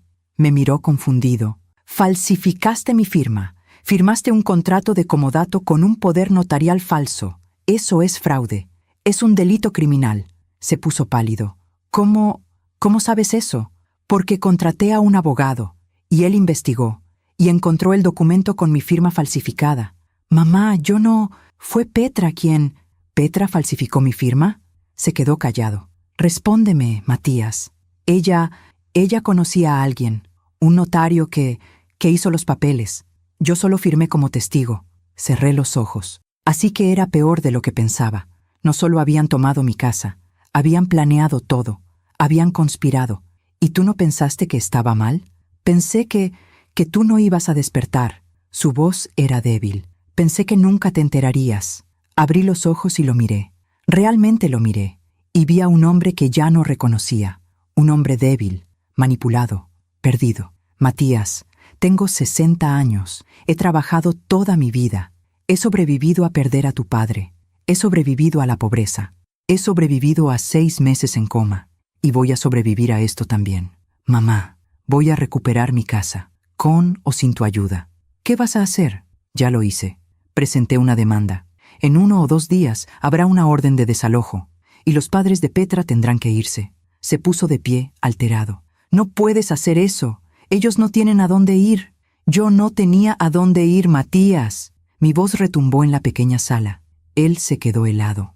Desperté de un coma, y mi propio hijo me dijo que me buscara otro lugar donde vivir. ¿Tienes idea de cómo se sintió eso? Las lágrimas corrían por mi rostro ahora. Pasé 6 meses luchando por mi vida, 6 meses en la oscuridad, y cuando finalmente regresé, lo primero que escuché fue que me habían quitado todo. Mi casa, mi hogar, mi lugar en el mundo. Mamá, por favor. No, Matías, ya no hay por favor. Ya tomé mi decisión. Petra me va a matar si hago esto. Y ahí estaba, la verdad. No le importaba yo, le importaba Petra. Entonces ya sabes a quién elegir. Se quedó parado ahí, con los hombros caídos, derrotado. ¿Qué quieres que haga? Quiero que hables con los padres de Petra. Quiero que les digas que tienen 3 días para desocupar mi casa, antes de que llegue el oficial de justicia. Ellos van a necesitar más tiempo. Yo necesitaba más tiempo para recuperarme del coma. Pero la vida no nos da lo que necesitamos, Matías. Nos da lo que merecemos. ¿Y qué merezco yo? Lo miré directamente a los ojos. Eso lo vas a tener que decidir tú mismo. Se fue poco después, sin abrazarme, sin decir nada más. Solo se dio la vuelta y salió. Doña Carmela salió de la cocina cuando escuchó la puerta cerrarse. ¿Estás bien, hija? No lo sé, doña Carmela, no lo sé. Me abrazó, y yo lloré otra vez. Pero esta vez no eran lágrimas de tristeza, eran lágrimas de liberación, porque finalmente había dicho todo lo que necesitaba decir. Esa noche no pude dormir. Me quedé acostada en la cama, mirando el techo, pensando en todo. Pensaba en Matías cuando era niño, en cómo me abrazaba, en cómo me decía que me amaba. Pensaba en el día de su graduación, en cómo me había buscado entre la multitud para sonreírme. Pensaba en todas las promesas que me había hecho. Cuando sea grande, te voy a cuidar. Nunca te voy a dejar sola. Tú eres lo más importante para mí. ¿Cuándo había cambiado todo? ¿Cuándo se había convertido en este hombre que antepone a su esposa sobre su propia madre? ¿En qué momento perdí a mi hijo? Al día siguiente por la mañana, el licenciado Romero me llamó. Señora Magdalena, tengo buenas noticias. El juez aprobó la orden de desalojo. Será ejecutada pasado mañana a las 10 de la mañana. Sentí que el corazón me latía más rápido. ¿Tan pronto? Sí. El juez vio la evidencia de la falsificación y consideró que era un caso urgente. También hay una orden de arresto contra su hijo y contra la persona que falsificó los documentos, pero esa se ejecutará después del desalojo. ¿Orden de arresto? Sí. Por fraude y falsificación de documentos, pero todavía podemos detener eso si usted quiere. Si su hijo devuelve la casa voluntariamente y reconoce el delito, podemos llegar a un acuerdo. Cerré los ojos. Orden de arresto. Mi hijo podía ir a la cárcel. Deme hasta mañana. Voy a hablar con él. Está bien, pero el desalojo sigue en pie. Eso no se puede detener. Lo entiendo. Colgué. Doña Carmela me miraba desde la puerta de la cocina. ¿Vas a darle otra oportunidad? No lo sé, pero necesito intentarlo, una última vez. Esa tarde fui a buscar a Matías, no a mi casa. No quería ver a los padres de Petra todavía. Fui a su trabajo. Era un edificio de oficinas en el centro, moderno, con paredes de vidrio y seguridad en la entrada. Le pedí al guardia que llamara a Matías. Dígale que su madre está aquí. El guardia hizo la llamada. Minutos después, Matías bajó. Se veía sorprendido. Mamá, ¿qué haces aquí? Necesito hablar contigo. ¿Podemos ir a algún lugar? Miró su reloj. Tengo una reunión en media hora. Esto es más importante, suspiró. Hay una cafetería a una cuadra. Nos sentamos en una mesa al fondo. Él pidió un café. Yo pedí un té. Cuando llegaron las bebidas, hablé. Pasado mañana, a las 10 de la mañana, va a llegar un oficial de justicia a la casa. Va a ejecutar una orden de desalojo. Los padres de Petra tienen que irse. Matías palideció. ¿Ya lo hiciste? Sí. Mamá, ellos no tienen a dónde ir. Ese no es mi problema, Matías. Ese es tu problema. Tú los metiste ahí. Tú los sacas. ¿Y qué quieres que haga? Que los ponga en la calle. Quiero que encuentres una solución, pero que no sea a costa de mi casa. Se pasó las manos por el cabello, frustrado. Petra me va a dejar si hago esto. Y ahí estaba otra vez. Petra, siempre Petra. ¿Y yo qué, Matías? ¿Yo no importo? Sí importas, mamá, pero... ¿Pero qué? ¿Pero ella es más importante? No respondió. Y ese silencio fue toda la respuesta que necesitaba. Me levanté. Hay algo más que necesitas saber. ¿Qué? Hay una orden de arresto contra ti, por fraude. Pero todavía puedo detenerla si haces lo correcto.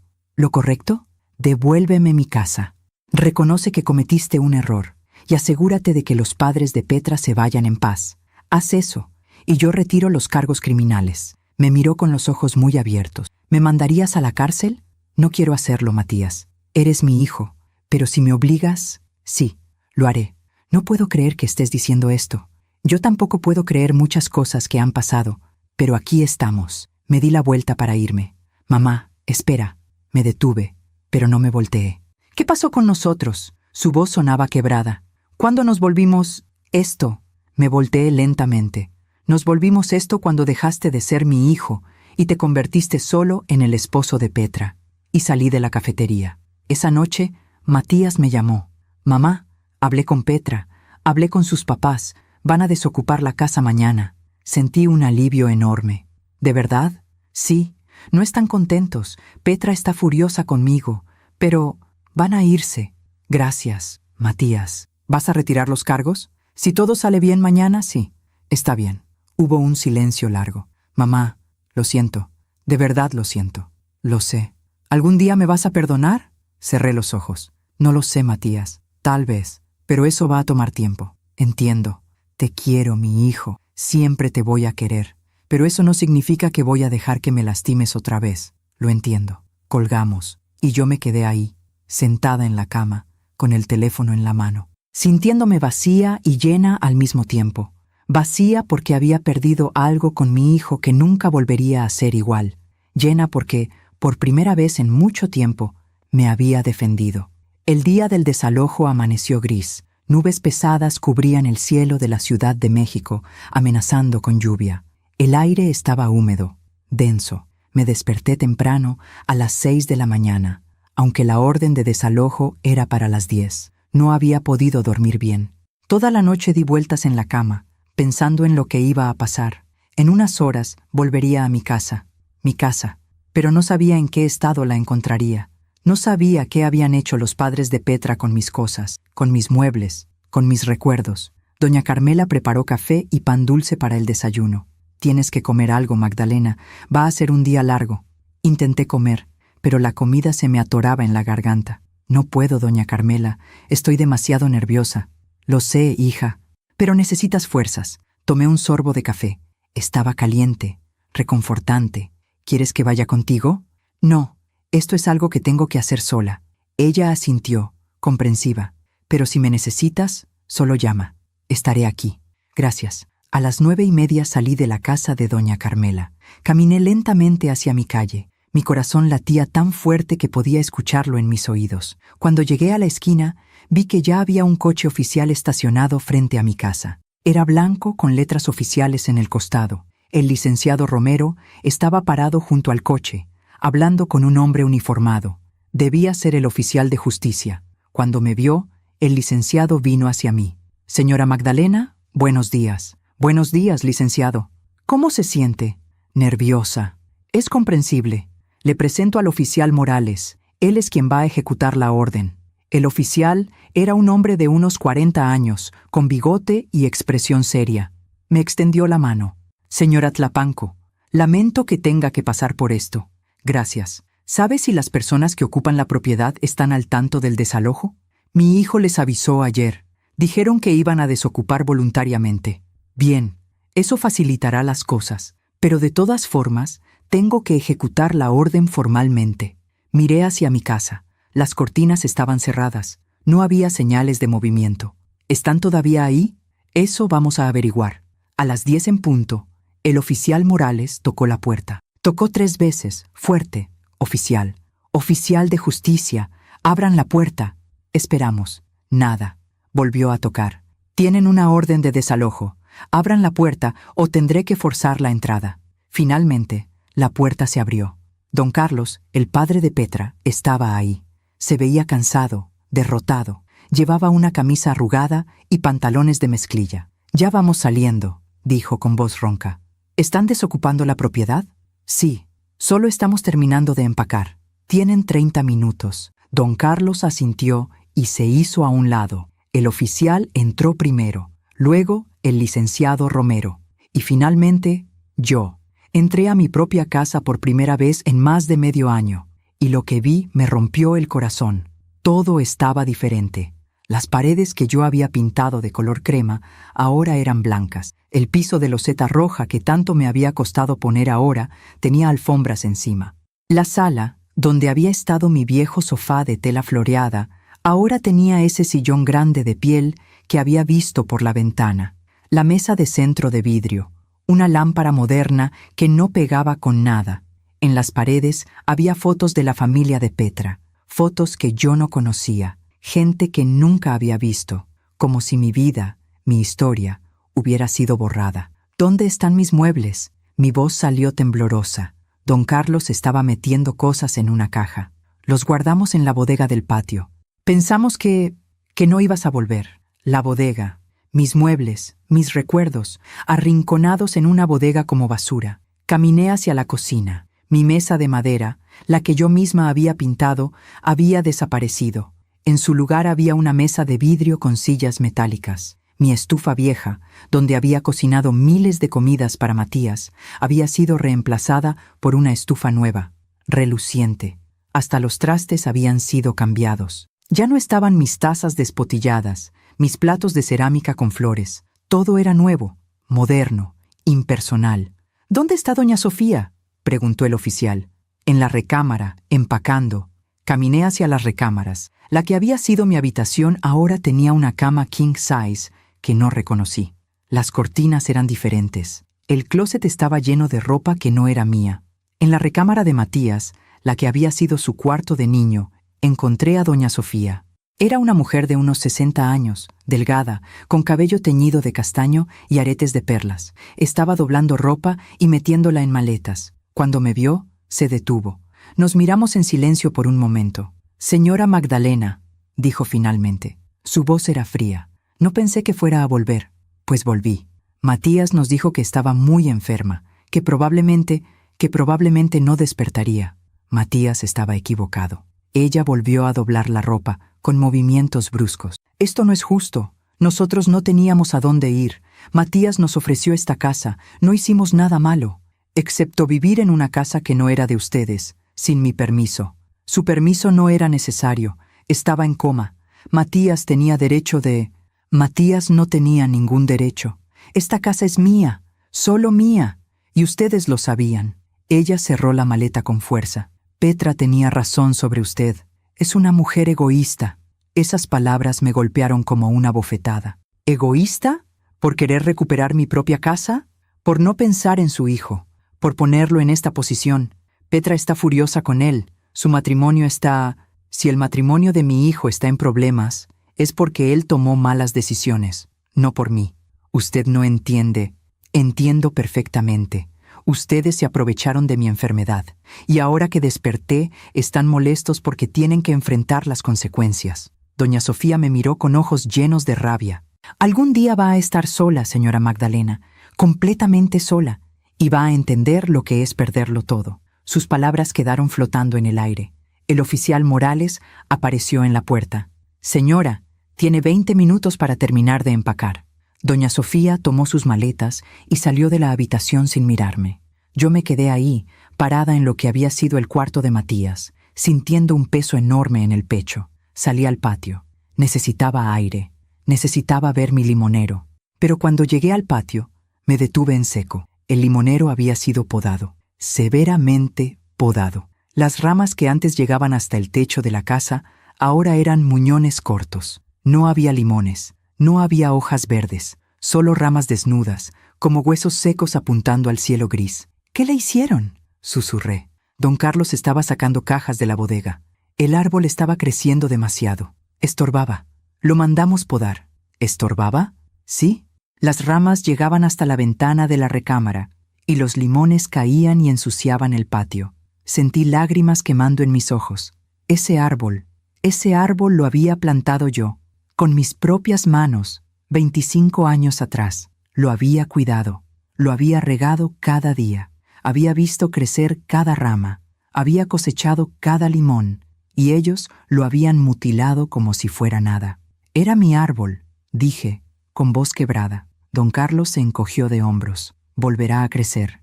Pero yo sabía que no sería lo mismo, nunca volvería a ser lo mismo. Media hora después, don Carlos y doña Sofía terminaron de empacar. Tenían 4 maletas grandes, varias cajas y bolsas de basura llenas de ropa. El oficial Morales supervisó mientras cargaban todo en su coche. Yo me quedé en la puerta, viendo. Cuando terminaron, don Carlos se acercó. «Vamos a dejar las llaves en la mesa de la cocina». «Está bien. Cuídese, señora Magdalena». No respondí. Doña Sofía pasó a mi lado sin decir nada, pero me lanzó una mirada llena de resentimiento. Subieron al coche y se fueron. El oficial Morales me entregó unos papeles. «El desalojo ha sido ejecutado. La propiedad es suya nuevamente. Aquí están los documentos oficiales». «Gracias, oficial. Si tiene algún problema, si intentan regresar, llámenos inmediatamente». «Lo haré». El oficial y el licenciado Romero también se fueron poco después. Y finalmente me quedé sola en mi casa. Entré lentamente. El silencio era absoluto.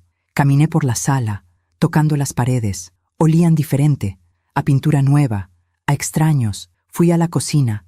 La estufa reluciente me miraba como un insulto. Fui a mi recámara.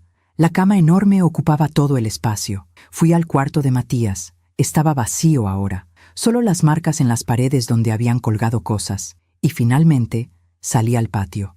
Me senté en el suelo de cemento, frente al limonero podado, y lloré. Lloré por todo lo que había perdido. No solo los meses en coma, no solo mis muebles, mi decoración, mi hogar como lo conocía. Lloré por mi hijo, por el niño dulce que me abrazaba y me decía que me amaba, por el joven que prometió cuidarme siempre, por el hombre que debería haber estado de mi lado, pero que eligió a su esposa sobre su madre. Lloré porque había ganado mi casa, pero había perdido a mi hijo, y esa pérdida dolía más que cualquier otra cosa. No sé cuánto tiempo estuve ahí sentada. El cielo se oscureció. Las nubes finalmente se abrieron y empezó a llover. Gotas gruesas, frías, cayendo sobre mi cabeza, mi espalda, pero no me moví. Dejé que la lluvia me empapara, dejé que lavara mis lágrimas, y en medio de esa lluvia hice una promesa a mí misma.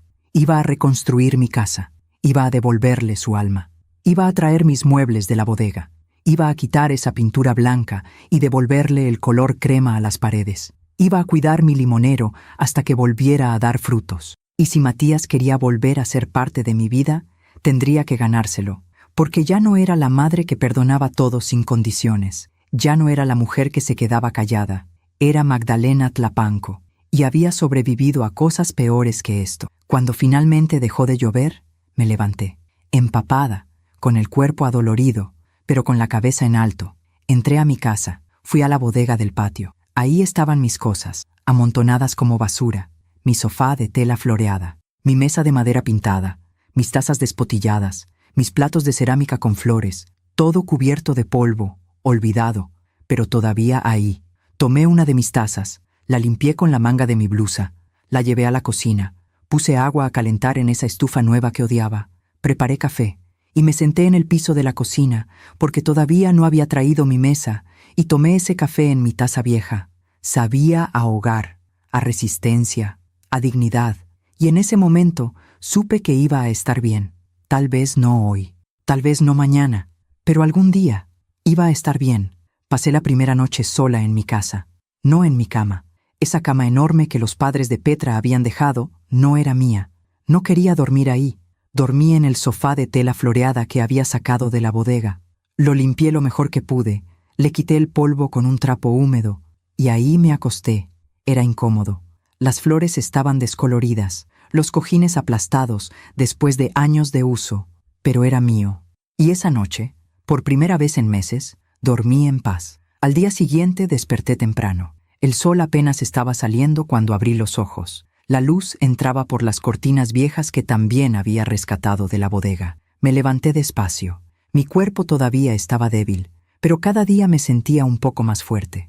Preparé café en mi cafetera vieja. Usé mi taza despotillada.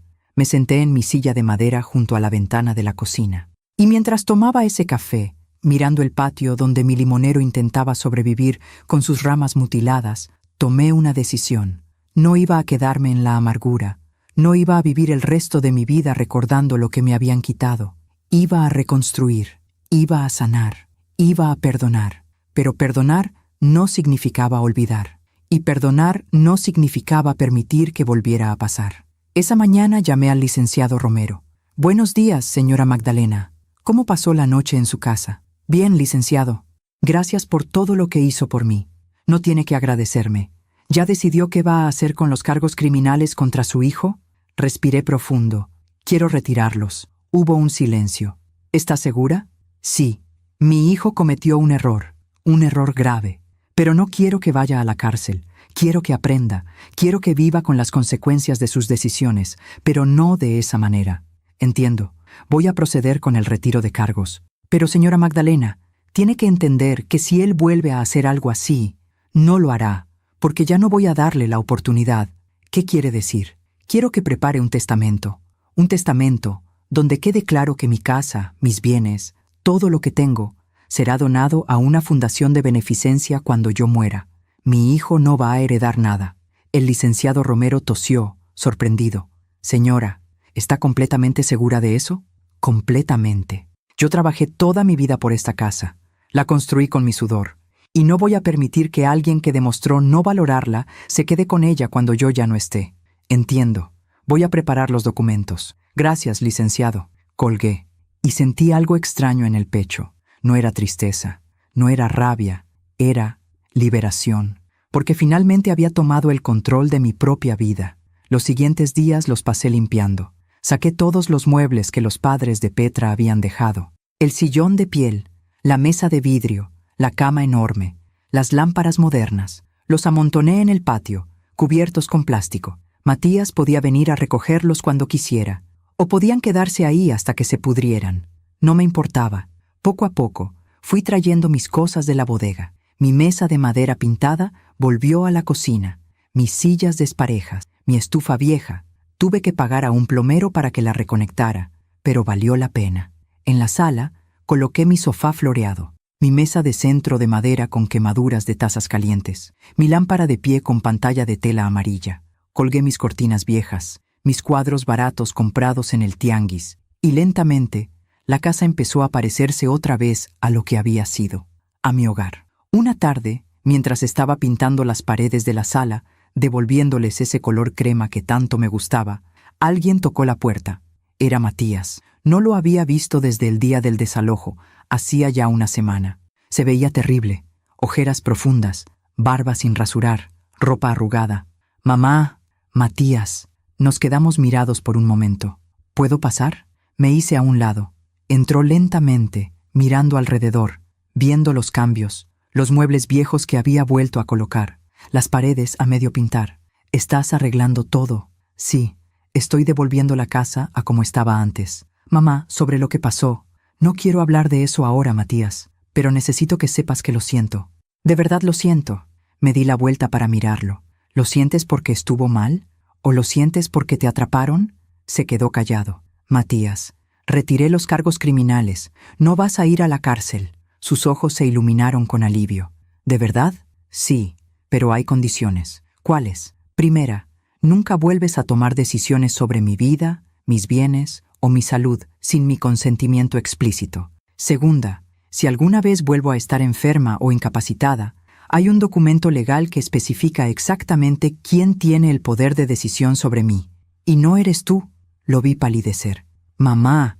«Tercera condición, cambié mi testamento. Esta casa, todo lo que tengo, será donado cuando yo muera. Tú no vas a heredar nada». «¿Qué?». «Escuchaste bien.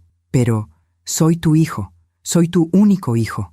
Y yo era tu madre, tu única madre. Y aún así, me dejaste sin nada cuando pensaste que no iba a despertar». Las lágrimas empezaron a correr por su rostro. «Mamá, por favor, sé que la cagué. Sé que tomé la peor decisión de mi vida, pero sigo siendo tu hijo. Lo sé. Y por eso retiré los cargos. Por eso no estás en la cárcel. Pero eso no significa que voy a premiar lo que hiciste dejándote todo lo que tengo. ¿Y qué quieres que haga? ¿Qué puedo hacer para arreglarlo?». Me acerqué a él. «Quiero que aprendas. Quiero que entiendas que las decisiones tienen consecuencias. Quiero que valores a las personas que te aman antes de que sea demasiado tarde. Te valoro, mamá. Te amo. Entonces demuéstralo. No con palabras, con acciones». «¿Cómo?». «Eso lo tienes que descubrir tú». Se quedó ahí, parado en medio de mi sala, llorando como no lo había visto llorar desde que era niño. Y una parte de mí quería abrazarlo. Quería decirle que todo estaba bien, que lo perdonaba completamente, pero no lo hice, porque no estaba bien, y el perdón completo tenía que ganarse. «Puedes venir a visitarme cuando quieras», dije suavemente, «pero ya no soy la madre que dice sí a todo. Ya no soy la mujer que se sacrifica sin límites. Soy Magdalena. Y si quieres una relación conmigo, va a ser bajo mis términos», asintió, limpiándose las lágrimas. «Entiendo. ¿Cómo están las cosas con Petra?». Su rostro se ensombreció. «No bien. Está muy enojada.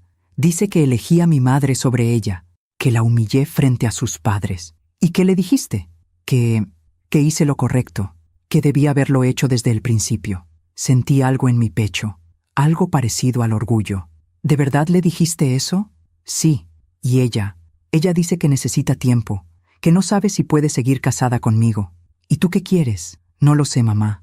Amo a Petra, pero no puedo seguir siendo la persona que era, la persona que dejaba que ella tomara todas las decisiones. la persona que te lastimó a ti por complacerla a ella.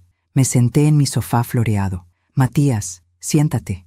Se sentó a mi lado. Cuando tu papá murió, yo tenía 30 años. Estaba sola, con un niño de 8 años, sin dinero. Habría sido fácil rendirme. Habría sido fácil dejar que la amargura me consumiera. Pero no lo hiciste.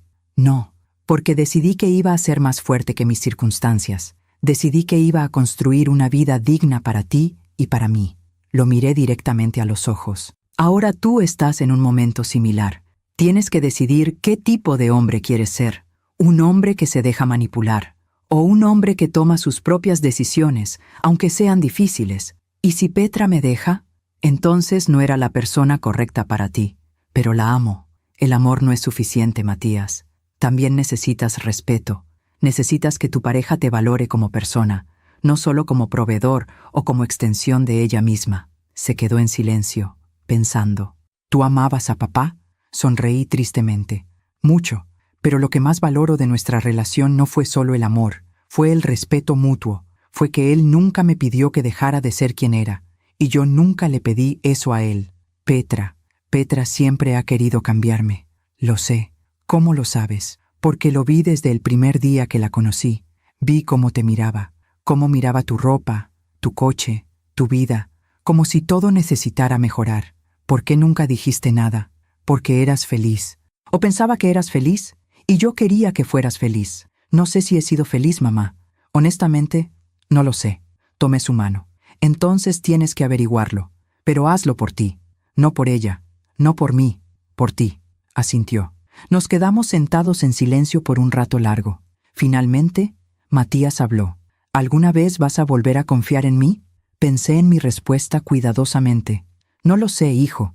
La confianza es como un espejo. Una vez que se rompe, puedes pegarlo. Pero siempre vas a ver las grietas. Entiendo. Pero eso no significa que no podamos intentarlo. Solo significa que va a tomar tiempo. ¿Cuánto tiempo? No lo sé. Tal vez meses. Tal vez años. Tal vez nunca vuelva a ser como antes. Pero podemos construir algo nuevo. Algo diferente. ¿Algo mejor? Tal vez. Si ambos estamos dispuestos a trabajar en ello. Se levantó.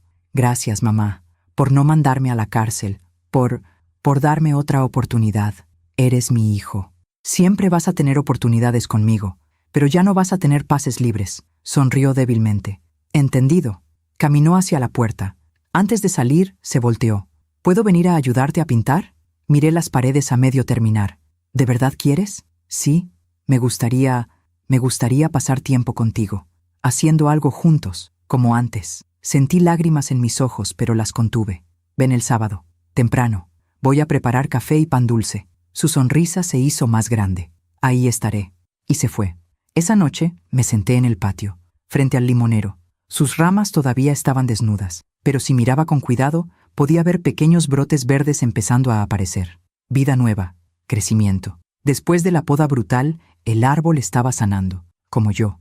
Tomé mi taza de café y la levanté hacia el cielo. Por los nuevos comienzos, susurré. Por la dignidad, por la fuerza. Y tomé un sorbo. Sabía amargo, pero también sabía a victoria. El sábado siguiente, Matías llegó a las 8 de la mañana. Traía una bolsa con pan dulce de una panadería que quedaba cerca, la misma donde compraba cuando era niño. Traje conchas y orejas, tus favoritas. Sonreí. Gracias. Preparé café. Nos sentamos en la cocina, en mi mesa de madera pintada. Y por primera vez en años desayunamos juntos sin tensión, sin Petra interrumpiendo, sin llamadas urgentes del trabajo, solo él y yo, como en los viejos tiempos. Después del desayuno, pintamos. Matías se puso una playera vieja y empezamos a pintar las paredes de la sala. Color crema, el color que yo amaba. Trabajamos en silencio la mayor parte del tiempo. Un silencio cómodo, no incómodo. A media mañana, mientras estábamos pintando, Matías habló. «Mamá, ¿te acuerdas cuando era niño y te ayudaba a vender tamales en la plaza?» Sonreí. «Claro que me acuerdo. Cargabas esa caja pesada sin quejarte. Quería ayudarte. Quería que estuvieras orgullosa de mí. Siempre he estado orgullosa de ti, Matías. Incluso ahora». Me detuve de pintar y lo miré. «Estoy decepcionada por lo que hiciste, pero sigo estando orgullosa del hombre que puedes llegar a ser. ¿Y si no llego a serlo? Entonces será tu decisión. pero yo voy a seguir esperando, porque eres mi hijo, y los hijos siempre tienen una oportunidad de crecer. Volvió a pintar, pero vi lágrimas corriendo por sus mejillas. No dije nada, solo seguí pintando a su lado. Al final del día, las paredes estaban terminadas, color crema, perfectas. La casa empezaba a verse como antes, como mi hogar. Matías se quedó hasta tarde. Cenamos juntos, frijoles refritos con queso y tortillas, comida simple, pero hecha con amor. Cuando se fue me abrazó fuerte. Gracias, mamá. ¿Por qué? Por no rendirte conmigo. Nunca me voy a rendir contigo, pero tampoco voy a permitir que me lastimes otra vez. Lo sé, y no lo haré. Te lo prometo. Que no sean solo palabras, Matías, que sean acciones. Lo serán. Y se fue. Yo me quedé en la puerta, viéndolo caminar hacia su coche, y por primera vez en mucho tiempo sentí esperanza. No esperanza de que todo volviera a ser como antes, sino esperanza de que podíamos construir algo nuevo, algo más fuerte, algo basado en respeto, en límites sanos, en amor verdadero, no en sacrificio ciego, sino en dignidad mutua. Pasaron 3 meses, 3 meses donde mi vida poco a poco volvió a encontrar su ritmo. Mi casa ya estaba completamente restaurada, las paredes color crema, mis muebles viejos en su lugar, el limonero con nuevas hojas verdes brotando, pequeñas pero firmes. Volví a vender tamales en la plaza los fines de semana, no porque necesitara el dinero, sino porque me gustaba, porque me hacía sentir útil, porque me conectaba con la gente de mi barrio. Magdalena, qué gusto verte de vuelta. Pensamos que te habías ido. Escuchamos que estuviste muy enferma. Y yo sonreía y les contaba, sin dar muchos detalles, que había estado en el hospital, pero que ya estaba bien. La vida seguía. Matías venía a visitarme cada 2 semanas. A veces traía pan dulce. A veces solo venía a sentarse conmigo en el patio y tomar café. No hablábamos mucho de lo que había pasado. Eso ya estaba dicho. Pero lentamente estábamos reconstruyendo algo. No era como antes. Nunca volvería a ser como antes. Pero era algo nuevo, algo más honesto. Un sábado, mientras estábamos tomando café bajo el limonero, le pregunté, ¿cómo van las cosas con Petra? Se quedó callado por un momento. Se fue. ¿Se fue? Sí, hace 1 mes. Dijo que no podía estar con alguien que eligió a su madre sobre ella. Sentí algo apretarse en mi pecho. Lo siento, hijo. Yo no. Lo miré sorprendida. No, no, mamá. Me di cuenta de algo después de que se fue. Me di cuenta de que durante todos esos años estuve tratando de ser alguien que no era. Tratando de complacerla. Tratando de ser suficiente para ella. Y nunca lo fui. Nunca iba a hacerlo. ¿Cómo te sientes? Libre. Sonrió tristemente. Por primera vez en años me siento libre. Tomé su mano. Me alegro por ti. ¿De verdad? De verdad. Te mereces a alguien que te ame como eres, no a alguien que quiera cambiarte. Asintió. Sus papás también se fueron. Rentaron un departamento pequeño en otra colonia. Don Carlos tuvo que volver a trabajar. Doña Sofía está vendiendo comida desde su casa para ayudar con los gastos. No dije nada. No sentí satisfacción ni alegría por su situación. Solo aceptación. Las consecuencias naturales de las decisiones. Una tarde, mientras estaba regando el limonero, doña Carmela vino a visitarme. Magdalena, ¿puedo pasar? Claro, doña Carmela. Pase. Entramos a la cocina. Preparé café. ¿Cómo has estado, hija? Bien. Cada día mejor. Me da mucho gusto verte así. Cuando despertaste del coma, pensé que no ibas a lograrlo. Yo también lo pensé, pero aquí estoy. ¿Y tu hijo, cómo está? Está encontrándose a sí mismo, creo. Petra lo dejó. Doña Carmela asintió. Lo sé. Me encontré a Petra hace 2 semanas en el mercado. ¿Ah, sí? Sí. Se veía diferente, más delgada, con el cabello sin arreglar. Nada como la Petra que conocíamos. ¿Hablaron? Un poco. Me dijo que estaba viviendo con sus padres, que Matías la había decepcionado, que no podía creer que la hubiera puesto en esa situación. Tomé un sorbo de café. ¿Y qué le dijiste? Le dije que las decisiones tienen consecuencias y que tal vez debió pensar en eso antes de tomar la casa de su suegra. No pude evitar sonreír un poco. ¿De verdad le dijiste eso? Por supuesto. Alguien tenía que decírselo. Doña Carmela me guiñó el ojo. 2 semanas después recibí una llamada. Era un número que no reconocí, pero contesté. ¿Señora Magdalena Tlapanco? Sí, soy yo. Habla la licenciada Fuentes, del hospital donde estuvo internada. La llamo porque hemos estado revisando su caso y nos gustaría hacerle algunas preguntas. ¿Preguntas sobre qué? Sobre las decisiones médicas que se tomaron durante su coma y sobre quién las autorizó. Sentí un escalofrío.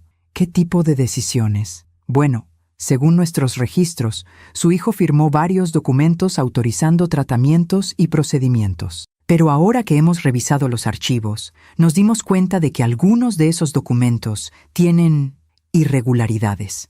¿Qué tipo de irregularidades? Preferiría no discutirlo por teléfono. ¿Podría venir al hospital esta semana?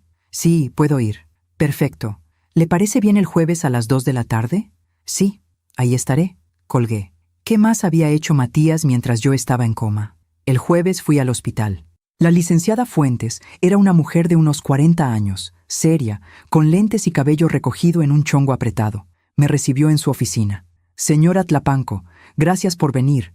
Sé que esto debe ser incómodo para usted. ¿Qué encontraron? Ella abrió una carpeta.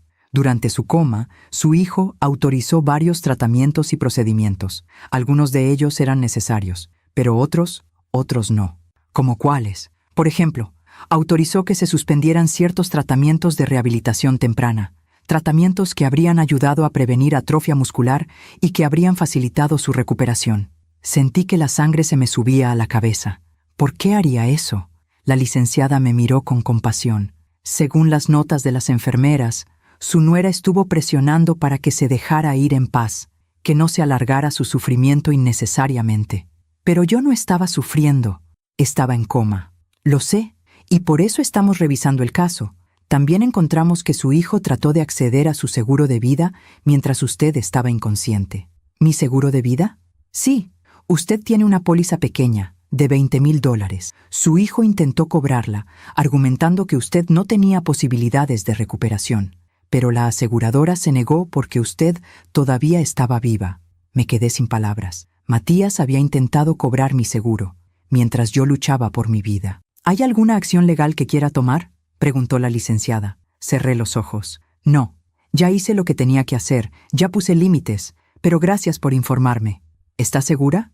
Sí, la vida ya se está encargando de dar las lecciones necesarias. No le dije nada a Matías sobre lo que me había dicho la licenciada, no porque quisiera protegerlo, sino porque ya no importaba. Ya había tomado las decisiones que tenía que tomar. Ya había puesto los límites que necesitaba. Y la vida ya estaba haciendo su trabajo. Supe por doña Carmela que Petra había tenido que vender sus joyas, las joyas que tanto le gustaba presumir, los aretes de oro, el collar de perlas, el reloj caro, todo vendido para ayudar a sus padres a pagar la renta. Supe también que Matías había sido despedido de su trabajo, no por mal desempeño, sino porque la empresa estaba recortando personal. Y él, sin el apoyo de Petra, sin la apariencia de éxito que ella exigía, había sido uno de los primeros en la lista. No sentía alegría al escuchar estas cosas, solo entendimiento.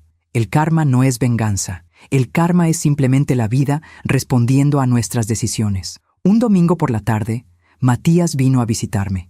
Se veía cansado, pero más tranquilo que antes. Mamá, perdí mi trabajo. Lo sé. ¿Cómo? Doña Carmela me contó. Nos sentamos en el patio. El limonero ahora tenía ramas llenas de hojas. Todavía no había limones, pero se veía vivo, fuerte. ¿Qué vas a hacer? No lo sé. Estoy buscando otro empleo, pero mientras tanto estoy vendiendo algunas cosas, simplificando mi vida. ¿Cómo te sientes con eso? Honestamente, bien. Me di cuenta de que tenía muchas cosas que no necesitaba, cosas que compré para impresionar a Petra, para impresionar a sus padres, para parecer más exitoso de lo que era. ¿Y ahora? Ahora solo quiero vivir honestamente, trabajar duro, ser una mejor persona, un mejor hijo. Lo miré. Estás creciendo, Matías. Tuve que caer primero. A veces es necesario. Tomó un sorbo de café. Mamá, sé que cambió tu testamento. Sé que no voy a heredar nada. Así es. Y está bien. Lo entiendo. Me lo merezco. No se trata de lo que mereces. Se trata de proteger lo que construí y de asegurarme de que si algo me pasa, ayude a gente que realmente lo necesite. Asintió. ¿Puedo preguntarte algo? Claro. ¿Algún día vas a poder perdonarme completamente? Pensé en mi respuesta. Ya te perdoné, Matías, pero el perdón no significa olvidar, y no significa que las cosas vuelvan a ser como antes. Significa que estoy dejando ir el resentimiento. Significa que te estoy dando la oportunidad de ser mejor. Pero la confianza, esa la tienes que ganar de nuevo. Lo haré, te lo prometo. No me lo prometas, solo hazlo. Sonrió. Lo haré. Esa noche me senté sola en el patio. Las estrellas brillaban en el cielo oscuro. El aire olía a tierra mojada. Había llovido temprano por la tarde. Miré el limonero. Sus hojas se movían suavemente con la brisa. Y pensé en todo lo que había pasado. El derrame, el coma, el despertar, la traición, la lucha, la recuperación. Y me di cuenta de algo. No necesité vengarme. No necesité destruir a nadie. La vida se había encargado de todo. Matías había perdido su matrimonio, su trabajo, su apariencia de éxito. Petra había perdido su estatus, su comodidad, su control. Los padres de Petra habían perdido su casa, su tranquilidad, su retiro cómodo. No por mí, por sus propias decisiones. La vida siempre cobra sus deudas, susurré al viento. Y tomé un sorbo de mi café. Sabía a paz. Han pasado 6 meses desde que desperté del coma. 6 meses desde que volví a la vida y descubrí que todo había cambiado. Hoy es domingo.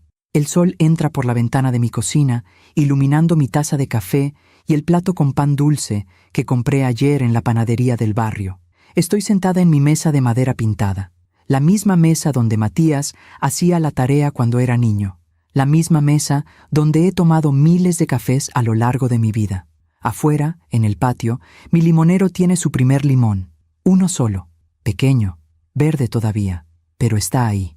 Después de la poda brutal, después de quedar desnudo y herido, el árbol volvió a dar frutos, como yo. Matías encontró trabajo hace 2 meses. No es el mismo tipo de trabajo que tenía antes. No es en una oficina elegante con título impresionante. Es en una pequeña empresa de contabilidad, ayudando a negocios locales con sus impuestos. Gana menos, pero está más tranquilo. Viene a visitarme cada semana ahora. A veces trae flores del mercado. A veces solo trae su presencia. Y eso es suficiente. La semana pasada me ayudó a reparar una gotera en el techo. Trabajamos juntos, en silencio, como antes. Cuando terminamos, nos sentamos en el patio y tomamos limonada. Mamá, dijo, mirando el limonero, tiene un limón. Sí, el primero desde que lo podaron.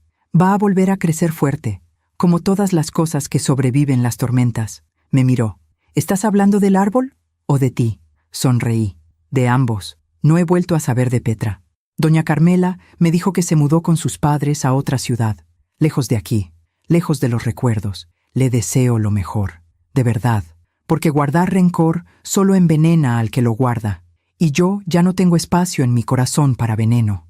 Esta mañana, mientras regaba el limonero, pensé en todo lo que aprendí. Aprendí que el amor sin límites no es amor, es autodestrucción.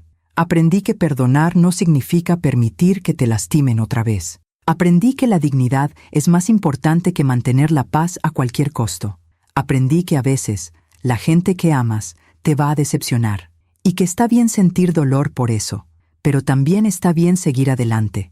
Aprendí que el karma no es venganza, es simplemente la vida respondiendo a nuestras decisiones. Y aprendí que nunca es demasiado tarde para empezar de nuevo. Tengo 60 años, no soy joven, pero tampoco estoy acabada.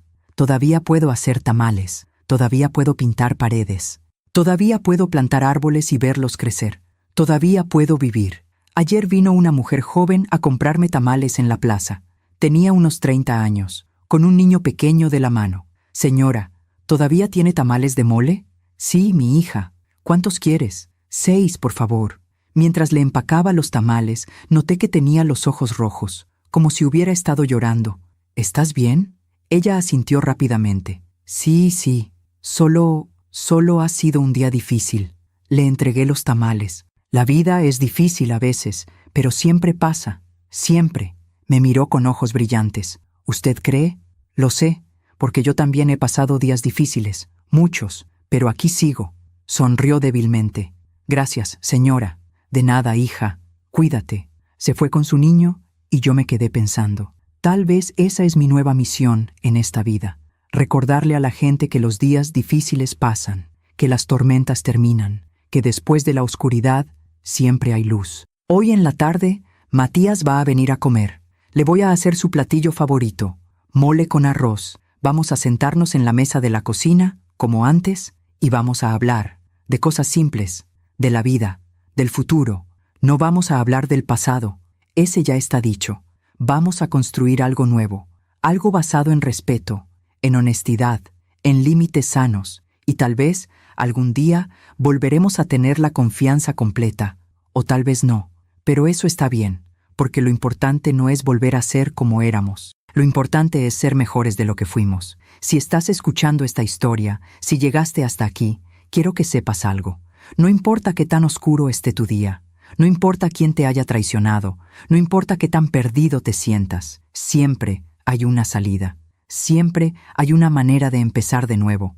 Yo desperté de un coma y descubrí que me habían quitado todo. Mi casa, mi dignidad, mi lugar en el mundo. Pero no me rendí, luché, me levanté, puse límites, recuperé lo que era mío. Y si yo pude hacerlo a los 60 años, después de 6 meses en coma, después de perder casi todo, tú también puedes. No necesitas venganza, solo necesitas dignidad. No necesitas destruir a nadie, solo necesitas protegerte a ti mismo. Y sobre todo, necesitas recordar que mereces respeto, incluso de las personas que amas, especialmente de las personas que amas. Me llamo Magdalena Tlapanco, tengo 60 años, y esta fue mi historia, la historia de cómo perdí casi todo y cómo lo recuperé. No con rabia, no con venganza, sino con dignidad, con límites y con la certeza de que merezco ser tratada con respeto. Si mi historia ayuda a una sola mujer a abrir los ojos, a poner límites, a defender su dignidad, habrá valido la pena. Gracias por escucharme hasta el final. Que Dios te bendiga. Y recuerda, después de la tormenta, siempre, siempre vuelve a salir el sol.